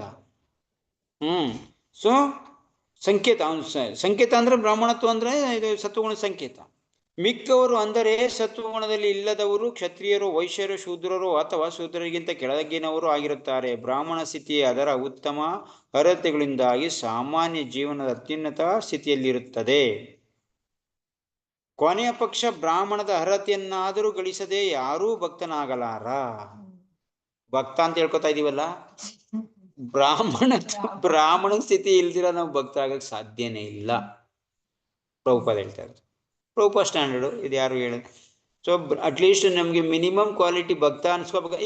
ಈ ನೋಡಿ, ವೈಷ್ಣವ ಬ್ರಾಹ್ಮಣಿಗಿನ ಮೇಲಿರೋನು. ಈಗೇನ್ ನಾವಂತ ವೈಷ್ಣವ ಅನ್ಕೋತಾ ಇದೀವಲ್ಲ, ಈ ವೈಷ್ಣವಿ ಬ್ರಾಹ್ಮಣಿಗಿನ ಮೇಲಿರೋನು. ಅವನು ಹೆಂಗಿರ್ಬೇಕು ಲೆಕ್ಕ ಹಾಕೊಳ್ಳಿ. ಬ್ರಾಹ್ಮಣನೇ ಈ ಲೆವೆಲ್ ಅಂತಂದ್ರೆ ಇನ್ನು ವೈಷ್ಣವ ಆಗಿರೋನು ಯಾವ ಲೆವೆಲ್ ಅಲ್ಲಿ ಇರ್ಬೇಕು? ಎಲ್ಲ ಸ್ಥಿತಿಲೂ ಅದಕ್ಕಿಂತ ಮೇಲಿರೋನು. ಸೊ ಅಟ್ಲೀಸ್ಟ್ ಭಕ್ತ ಅನ್ಸ್ಕೊಳಕ್ಕೆ ಈ ಬ್ರಾಹ್ಮಣ ಸ್ಥಿತಿನಾರ ಬೇಕೇ ಬೇಕು. ವೈಷ್ಣವನ್ ಬಿಡಿ, ಬ್ರಾಹ್ಮಣ ಸ್ಥಿತಿನಾರ ಬೇಕು ಭಕ್ತ ಅನ್ಸ್ಕೊಳಕ್ಕೆ. ಕೊನೆಯ ಪಕ್ಷ ಬ್ರಾಹ್ಮಣದ ಅರ್ಹತೆಗಳಂದ್ರೆ ಗಳಿಸದೆ ಯಾರು ಭಕ್ತನ. ಭಕ್ತನು ತನ್ನ ಕ್ರಿಯೆಯಿಂದ ಬ್ರಾಹ್ಮಣನಾಗಿ ಆಗಿರುತ್ತಾನೆ. ಭಕ್ತನು ತನ್ನ ಕ್ರಿಯೆಯಿಂದ, ಸೊ ಭಕ್ತ ಅನ್ಕೊಂಡ್ರೆ ತಾನು ಮಾಡ ಕ್ರಿಯೆಯಿಂದ ಬ್ರಾಹ್ಮಣ ಆಗ್ಬಿಟ್ಟಿರ್ತಾನೆ. ಮಾಡ ಕ್ರಿಯೆ ಅಂದ್ರೆ ಭಕ್ತ ಎಷ್ಟು ಭಕ್ತ ಈ ಬ್ರಾಹ್ಮಣಿಗಿನ ಮೇಲಿರೋನು, ಬ್ರಾಹ್ಮಣತ್ವದ್ದು ವಿಷಯ ಗೊತ್ತಿಲ್ದಿರಾನು ಭಕ್ತ ಆಗಿರೋನು ಅದಕ್ಕಿಂತ ಮೇಲಿರ್ತಾನೆ. ಈ ವಿಷಯ ನಿಂಗೆ ಮಾಡ್ಬೇಕು ಅಂತ ಗೊತ್ತಿರಲ್ಲ ಅವನಿಗೆ, ಆದ್ರೂ ಕೂಡ ಅವನು ಅದಕ್ಕಿಂತ ಮೇಲಿರ್ತಾನೆ. ಸೊ ಅಂದ್ರೆ ಭಕ್ತನ ಕೂಡ ಆ ತರ ಅಂತ ಇಟ್ಕೊಳ್ಳಿ. ಆದರೆ ಅದೇ ಕೊನೆ ಅಲ್ಲ. ಜಸ್ಟ್ ನೀನ್ ಭಕ್ತ ಆಗೋದು, ಬ್ರಾಹ್ಮಣ ಆಗೋದು ಕೊನೆ ಅಲ್ಲ. ಹಿಂದೆ ಹೇಳಿದಂತೆ ಅಂತಹ ಬ್ರಾಹ್ಮಣ ನಿಜವಾಗಿ ದಿವ್ಯ ಸ್ಥಿತಿಯಲ್ಲಿರುವಲು ವೈಷ್ಣವನಾಗಬೇಕು. ಇಲ್ಲಿ ವೈಷ್ಣವ ಬ್ರಾಹ್ಮಣ ಪ್ರಭುಪಾದ ಹೇಳ್ತಾರೆ, ಒಬ್ಬ ಬ್ರಾಹ್ಮಣ ಏನಾಗ್ಬೇಕು? ದಿವ್ಯ ಸ್ಥಿತಿಯಲ್ಲಿರುವಂತ ವೈಷ್ಣವ ಆಗಿರ್ಬೇಕು. ದಿವ್ಯ ಸ್ಥಿತಿ ಅದು ವೈಷ್ಣವ ಆಗು. ಶುದ್ಧ ವೈಷ್ಣವನು ಜೀವನ್ಮುಕ್ತನಾಗಿರುವನು. ಶುದ್ಧ ವೈಷ್ಣವ ಅನ್ಕೊಂಡಿರ್ತಾನಲ್ಲ, ಇಲ್ಲಿ ವೈಷ್ಣವ ಬರುತ್ತೆ. ಏನೋ ಜೀವನ್ ಮುಕ್ತ, ಜೀವ ಇದ್ದಂಗ್ಲೇನೆ ಅವನು ಮುಕ್ತ ಆಗಿರ್ತಾನೆ ವೈಷ್ಣವ ಆಗಿರೋನು. ಅವನ್ ಮುಕ್ತ ಅಂತಕ್ಕೇನು ಹೋಗೋದೇ ಬೇಕಾಗಿಲ್ಲ. ವೈಷ್ಣವ ಆದ್ಮೇಲೆ ಜೀವ ಇದ್ದಂಗ್ಲೇನೆ ಅವನು ಮುಕ್ತ ಆಗೋ ಅವಸ್ಥೆಯಲ್ಲಿ ಇರ್ತಾನೆ. ಜಸ್ಟ್ ಟಿಕೆಟ್ ಕೈಗೆ ಬಂದಿದೆ, ಫ್ಲೈಟ್ ಹತ್ತದೆ ಬಾಕಿ ಅವನು, ಅಂದ್ರೆ ಆ ಅವಸ್ಥೆಯಲ್ಲಿ ಇರ್ತಾರೆ ವೈಷ್ಣವವಾಗಿರು. ಈ ಬ್ರಾಹ್ಮಣತ್ವಗೆ ಟಿಕೆಟ್ ಬಂದಿಲ್ಲ. ಬ್ರಾಹ್ಮಣತ್ವ ಇದ್ರೆ ಅದೇ ಕೊನೆಯಲ್ಲ. ಬ್ರಾಹ್ಮಣ ಯಾವಾಗ್ಲೂ ಕೂಡ ನೋಡಿ ತಿಳ್ಕೊಳ್ಳಿ, ಬ್ರಾಹ್ಮಣ ವೈಷ್ಣವನಾದ್ರೆ ಭಗವಂತ ಧಾಮಕ್ಕೆ ಹೋಗಕ್ಕಾಗೋದು. ಬ್ರಾಹ್ಮಣಿಗೆ ಅವನ ವಿಷಯದಲ್ಲಿ ಮಿಕ್ಸ್ ಇರುತ್ತೆ. ಪೂರ್ಣವಾಗಿ ನಾನು ವೈಷ್ಣವನೇ ಮಾಡ್ಬೇಕು ಅಂತ ಇರಲ್ಲ. ಇರ್ತಾರೆ ಬ್ರಾಹ್ಮಣರಲ್ಲಿ ಕೂಡ, ಆದ್ರೆ ಈ ಅವಸ್ಥೆಯಲ್ಲಿ ಪೂರ್ಣ ಪ್ರಮಾಣದಲ್ಲಿ ವೈಷ್ಣವ ಆಗಿರ್ಬೇಕು ಅವನು ವ್ಯಕ್ತಿ. ಭಗವಂತ ಧಾಮಕ್ಕೆ ಹೋಗಿ ಶುದ್ಧ ವೈಷ್ಣವ ಜೀವನ್ಮುಕ್ತನಾಗಿರುತ್ತಾನೆ. ಬ್ರಾಹ್ಮಣ್ಯಕ್ಕಿಂತ ಅದು ದಿವ್ಯವಾದ ಸ್ಥಿತಿ. ಶುದ್ಧ ವೈಷ್ಣವ ಇದೆಯಲ್ಲ, ಇದು ಜೀವನ್ಮುಕ್ತ ಇರುತ್ತಲ್ಲ, ಬ್ರಾಹ್ಮಣ್ಯಕ್ಕಿಂತ ದಿವ್ಯವಾಗಿರೋಂಥ, ದಿವ್ಯ ಅಂತಂದ್ರೆ ಭಗವಂತನ ಧಾಮದಲ್ಲಿರುವಂಥ ಸ್ಥಿತಿ. ಐಕ ಸ್ಥಿತಿಯಲ್ಲಿ ಬ್ರಾಹ್ಮಣ ಕೂಡ ಬದ್ಧಾತ್ಮನೇ ಆಗಿರುತ್ತಾನೆ. ಈ ಭೌತಿಕ ಸ್ಥಿತಿಯಲ್ಲಿ ಏನಾರ ಬ್ರಾಹ್ಮಣ ಇರೋದಾದ್ರೆ ಅವನು ಕೂಡ ಬದ್ಧಾತ್ಮನೇ. ಆದ್ರೆ ವೈಷ್ಣವ ಮುಕ್ತಾತ್ಮ ಆಗಿರ್ತಾನೆ. ನಿಜವಾಗಿ ವೈಷ್ಣವ ಅಂತ ಅನ್ಸ್ಕೊಂಡ್ರು ಮಾತ್ರ. ಏಕೆಂದರೆ ಬ್ರಾಹ್ಮಣ್ಯ ಸ್ಥಿತಿಯಲ್ಲೂ ಸಹ ನಿರಾಕಾರ ಬ್ರಹ್ಮದ ಅಥವಾ ಅಲೌಕಿಕದ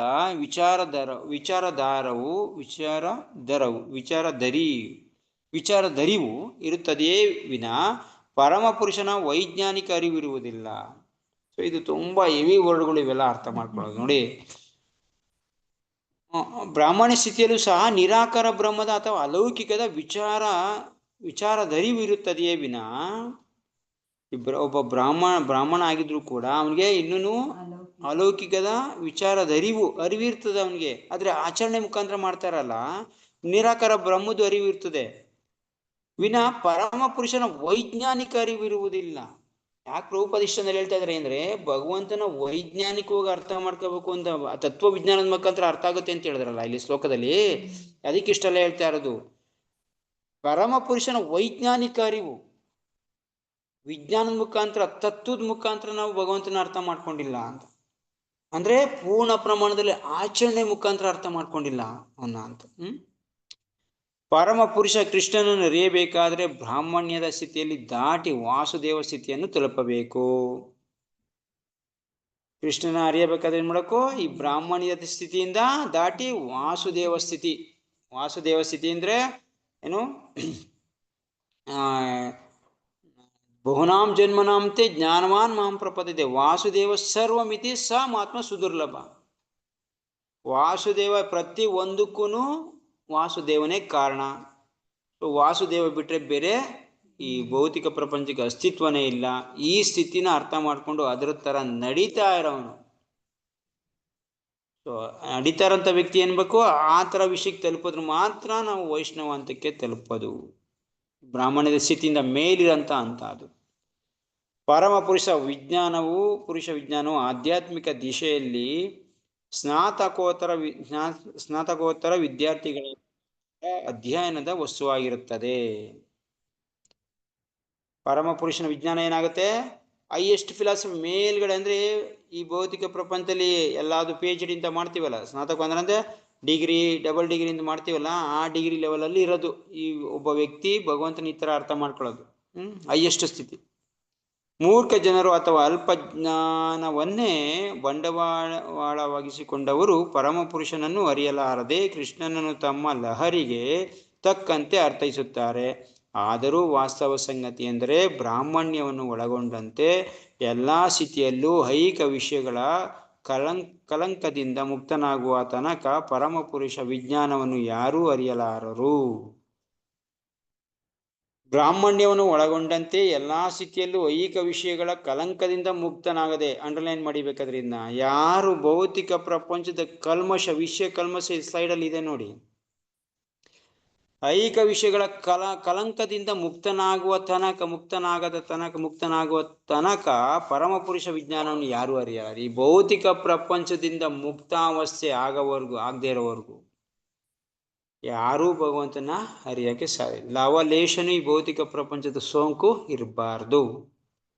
ಅರ್ಹನಾದ ಬ್ರಾಹ್ಮಣನು ವಸ್ತುತಃ ವೈಷ್ಣವನಾದಾಗ ಮುಕ್ತಿಯ ಚೈತನ್ಯಮಯ ಸ್ಥಿತಿಗೆ ಏರುತ್ತಾನೆ. ಆಗ ಅವನು ಪರಮಪುರುಷನನ್ನು ನಿಜವಾಗಿ ಅರಿಯಬಹುದಾಗಿದೆ. ಜಸ್ಟ್ ಇದನ್ನ ಓದಿದ್ದಷ್ಟೇ, ದಯವಿಟ್ಟು ಎಕ್ಸ್ಪ್ಲೇನ್ ಮಾಡಿಲ್ಲ. ನಾನು ಏನು ಎಕ್ಸ್ಪ್ಲೇನ್ ಮಾಡೋಕ್ಕೂ ಕೂಡ ಆಗ್ತಾ ಇಲ್ಲ. ಇನ್ನೊಂದ್ಸರಿ ನೋಡೋಣ. ಇದು ಸ್ಥಿತಿ, ಬ್ರಾಹ್ಮಣ್ಯ ಸ್ಥಿತಿ, ವೈಷ್ಣವ ಸ್ಥಿತಿ. ಇದನ್ನ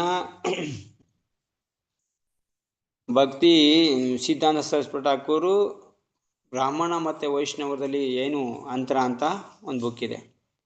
ಸೊ ಬ್ರಾಹ್ಮಣ ಮತ್ತು ವೈಷ್ಣವ ಅಂತ, ಅದರಲ್ಲಿ ತುಂಬ ಎಕ್ಸ್ಪ್ಲೇನ್ ಚೆನ್ನಾಗಿ ಮಾಡ್ತಾರೆ. ಸೊ ತುಂಬ ದಿನದಿಂದ ಓದಿರೋದು. ಸೊ ಅದನ್ನು ಬೇಕಾದ್ರೆ ಒಂದ್ಸರಿ ನೋಡೋಣ. ಏನು ಈ ಬ್ರಾಹ್ಮಣ ಅನ್ನೋದು ವೈಷ್ಣವನಿಗಿನ್ನ ಕೆಳಗಡೆ ಅಂತ ಸ್ಥಿತಿ. ಬ್ರಾಹ್ಮಣತ್ವನ ಅಂದರೆ ಅವನು ಬ್ರಾಹ್ಮಣತ್ವನ ಆಚರಣೆ ಮಾಡ್ತಾ ಇದ್ದಾನೆ ಅಷ್ಟೇ, ಪೂರ್ಣ ಪ್ರಮಾಣದಲ್ಲಿ ವೈಜ್ಞಾನಿಕವಾಗಿ ಭಗವಂತನ ಅರ್ಥ ಮಾಡ್ಕೊಂಡಿಲ್ಲ. ಭಗವಂತನೇ ಅನ್ನೋದು ಅವನಿಗಿನ್ನ ಅರಿವಿರೋದಿಲ್ಲ. ಬೇಕಾದ್ರೆ ಬ್ರಾಹ್ಮಣನ ನೋಡಿ ಸಾಧನ ಮಾಡಿದ್ರೆ ಸಾಧನ ಮಾಡ್ತಾರೆ, ಇಲ್ಲ ಇನ್ನೊಂದು ಏನೋ ಮಾಡಿದ್ರೆ ಅದು ಮಾಡ್ತಾರೆ. ಅದು ಸತ್ವಗುಣದಲ್ಲಿ ಇರ್ತಾರೆ ಅಷ್ಟೇ. ಅವರು ಆ ಸತ್ವಗುಣ ಸ್ಥಿತಿಲಿ ಇರ್ತಾರೆ. ಆದರೆ ಆ ಸತ್ವಗುಣನು ಮೀರಿ ಶುದ್ಧ ಸತ್ವಗುಣ, ಆ ಹಂತಕ್ಕೆ ಬರೋದು ತುಂಬಾ ಕಷ್ಟ. ವೇದಗಳೇ ಪರಮೋಚ್ಚ ಅನ್ಕೊಬಿಟ್ಟಿರ್ತಾರೆ ಇವರು ಯಾರು, ಬ್ರಾಹ್ಮಣರು.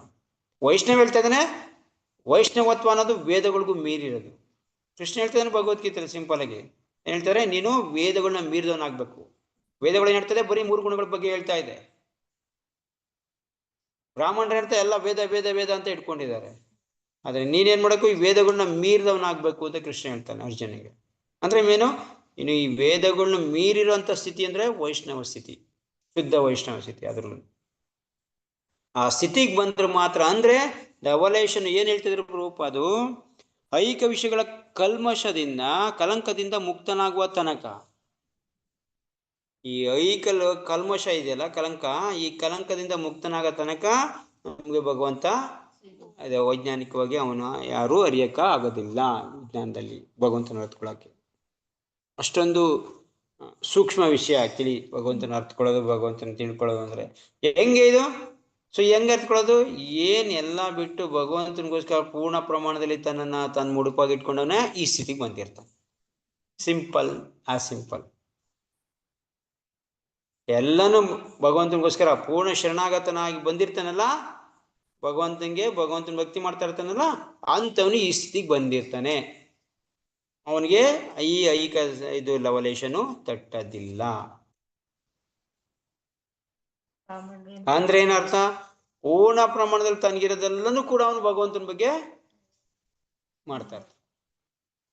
ಯಾವ್ದು ಪೂರ್ಣ ಪ್ರಮಾಣತೆ, ಅವನ ಮಾತಿರ್ಬೋದು, ಅವನ ಕೆಲಸ ಇರ್ಬೋದು, ಅವನದು ದೇಹ ಇರ್ಬೋದು, ಅವನದು ಇಂದ್ರಿಯಗಳಿರ್ಬೋದು, ಅವನ ಮನಸ್ಸು, ಅವನ ಬುದ್ಧಿ, ಅಹಂಕಾರ, ಅವನಿಗಿರೋಂಥ ಸೌಕರ್ಯಗಳು, ಅವನಿಗಿರೋಂಥ ಸಂಬಂಧಿಕರು, ಅವನಿಗಿರೋಂಥ ಪ್ರತಿ ಒಂದು ಕೂಡ ಏನಾಗ್ತಾ ಇದೆ, ಭಗವಂತನಿಗೆ ಸಂಬಂಧಪಟ್ಟಂಗೆ ಮಾಡ್ತಾ ಇರ್ತಾನೆ ಹೊರ್ತು ಅವನು ತನಗೋಸ್ಕರ ಆಗ್ಲಿ ಇನ್ನೊಬ್ರಿಗೋಸ್ಕರ ಒಳಿತಿಗೆ ಯೋಚನೆ ಮಾಡೋನಲ್ಲ.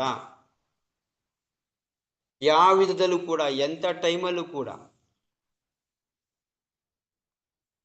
ಇದು ಏನು, ವೈಷ್ಣವ ಸ್ಥಿತಿ, ಶುದ್ಧ ವೈಷ್ಣವ ಸ್ಥಿತಿ. ಅಂದ್ರೆ ಈ ಐಹಿಕ ವಿಷಯದಲ್ಲಿ ಕಲಂಕ ಇಲ್ದಿರಂತ ಸ್ಥಿತಿ. ಸಿಂಪಲ್ ಆಗಿ ಹೇಳ್ಬೇಕಂದ್ರೆ, ಜಸ್ಟ್ ಪ್ರಭುಪಾದ ನಮ್ಗೆ ಹಾಕೊಟ್ಟಿರಂತ ವಿಷಯದಲ್ಲಿ ಸಿಂಪಲ್ ಆಗಿ ಹೇಳ್ಬೇಕಂದ್ರೆ ಇಷ್ಟು ತಿಳ್ಕೊಂಡ್ರೆ ಸಾಕು, ಇದನ್ನ ಅರ್ಥ ಆಗುತ್ತೆ ಈ ಶ್ಲೋಕ. ಪ್ರತಿ ಒಂದು ಕೂಡ ಭಗವಂತನಿಗೆ ಸಂಬಂಧಪಟ್ಟಂಗೆ ನಮ್ಮ ಇಂದ್ರಿಯ ತೃಪ್ತಿ ಇಲ್ದಿರ ಮಾಡಿದ್ರೆ, ಸೊ ಇದನ್ನ ಪ್ರತಿಯೊಂದು ಇದರಲ್ಲಿ ಯೋಚನೆ ಮಾಡ್ತಾ ಇರ್ಬೇಕು ನೀವು. ನೀನೇನೋ ಮಾಡ್ತಾ ಇದ್ದೀನಿ, ಇದನ್ನ ನನ್ನ ಇದಕ್ಕೆ ಮಾಡ್ತಾ ಇದ್ದೀನಿ, ಇಲ್ಲ ಭಗವಂತ ಅಕಸ್ಮಾತ್ ನಾವೇನು ವಿಚಾರ ಏನಿದೆ ನಮ್ದು, ಯಾವಾಗಲೂ ಎಲ್ಲ ಹೋಗ್ತಾ ಇರ್ತೀವಿ, ಹೊಟ್ಟೆ ಸಿಗ್ತಾ ಇರ್ತದೆ. ಓಕೆ, ಜಸ್ಟ್ ಹೊಟ್ಟೆ ಹಸಿದಾರ್ತದೆ. ಕೃಷ್ಣಂಗೆ ಆಫರ್ ಮಾಡೋಕ್ಕೆ ಏನೂ ಇಲ್ಲ, ಏನು ಸಿಗ್ತಾ ಇಲ್ಲ ನಮಗೆ. ಜಸ್ಟ್ ಒಂದು ಹೊತ್ತು ಹೊಟ್ಟೆ ತಡ್ಕೊಳ್ಳಲ್ಲ. ನಾವೇನು ಮಾಡ್ತೀವಿ, ಏನೋ ಒಂದು ಹಣ್ಣು ತಗೊಂಡು ಜ್ಯೂಸೋ ಹಣ್ಣು ತಗೊಂಡು ತಿಂತೀವಿ. ಏನು ಮಾಡ್ತೀವಿ, ಇದಲ್ಲೇ ಕೃಷ್ಣಾರ್ಪಣ ಮಸ್ಸು ಅಂತ ತಿಂತಾ ಇರ್ತೀವಿ. ಇದು ಲೆಕ್ಕ ಮಾಡ್ಕೊಳ್ಳಿ. ಇವಾಗ ನೀವು ಕೃಷ್ಣಂಗೆ ಕೊಡಿದ್ರೆ ತಿಂತಾ ಇದ್ದೀರಿ ಅಂತಂದ್ರೆ ಇದು ಐಹಿಕವಾಗಿ ಯೋಚನೆ ಮಾಡ್ತಾ ಇದ್ದೀರಾ, ಅಂದ್ರೆ ನೀವು ಇದು ಯಾವುದೋ ಒಂದು ದೇಹದ ಪರಿಸ್ಥಿತಿಗೆ ಯೋಚನೆ ಮಾಡ್ತಾ ಇದ್ದೀರಾ, ಮುಗ್ಗುದ್ದೋಯ್ತು. ಪರವಾಗಿಲ್ಲ, ನೀವು ನಿಮ್ಮ ಜೀವನಕ್ಕೋಸ್ಕರ ಮಾಡಿದ್ರಿ, ಇದ್ರಲ್ಲಿ ಏನು ತಪ್ಪು ಅಂತ ಕೇಳ್ಬೋದು ಒಬ್ಬ ವ್ಯಕ್ತಿ. ಆದ್ರೆ ತಪ್ಪಿಲ್ಲ, ಬ್ರಾಹ್ಮಣ ಅವಸ್ಥೆಯಲ್ಲಿ ಇರ್ತೀಯ ಅಷ್ಟೇ. ಶುದ್ಧ ಪರ ಏನು ವೈಷ್ಣವ ಅಂತ ಹೇಳಿದ್ವಲ್ಲ, ಆ ಅವಸ್ಥೆಗೆ ಹೋಗಕ್ಕಾಗಲ್ಲ.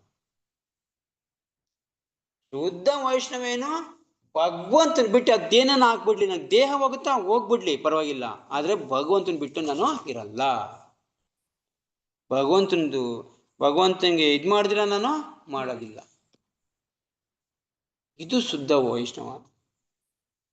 ಪ್ರತಿಯೊಂದು ವಿಧದಲ್ಲೂ ಕೂಡ, ಪ್ರತಿಯೊಂದು ಕ್ಷಣದಲ್ಲೂ ಕೂಡ, ಪ್ರತಿಯೊಂದು ಇದರಲ್ಲೂ ಯಾವುದೇ ಒಂದು ಇದರಲ್ಲೂ ಕೂಡ ಇದು ಅವನಿಗೆ ಜ್ಞಾಪಕ ಇರುತ್ತೆ. ಅದು ಪರಮ ವೈಷ್ಣತ್ವ. ಸೊ ಈ ಸ್ಥಿತಿ ತಲುಪಬೇಕಾದ್ರೆ ಐಕ ವಿಷಯದ ಶ್ಲೋಕು ಇರಬಾರ್ದು ಅಂತಂದ್ರೆ ಈ ರೀತಿ ಇರಬೇಕು. ಓಕೆ, ಇಲ್ಲಿಗೆ ನಿಲ್ಸೋಣ. ಭಗವದ್ಗೀತಾ ತಾರಪ್ ಕಿ ಜಯ, ಶ್ರೀಮದ್ ಭಾಗವತಂ ಕಿ ಜಯ, ಶಿಲ ಪ್ರಭುಪಾದ್ ಕಿ ಜಯ.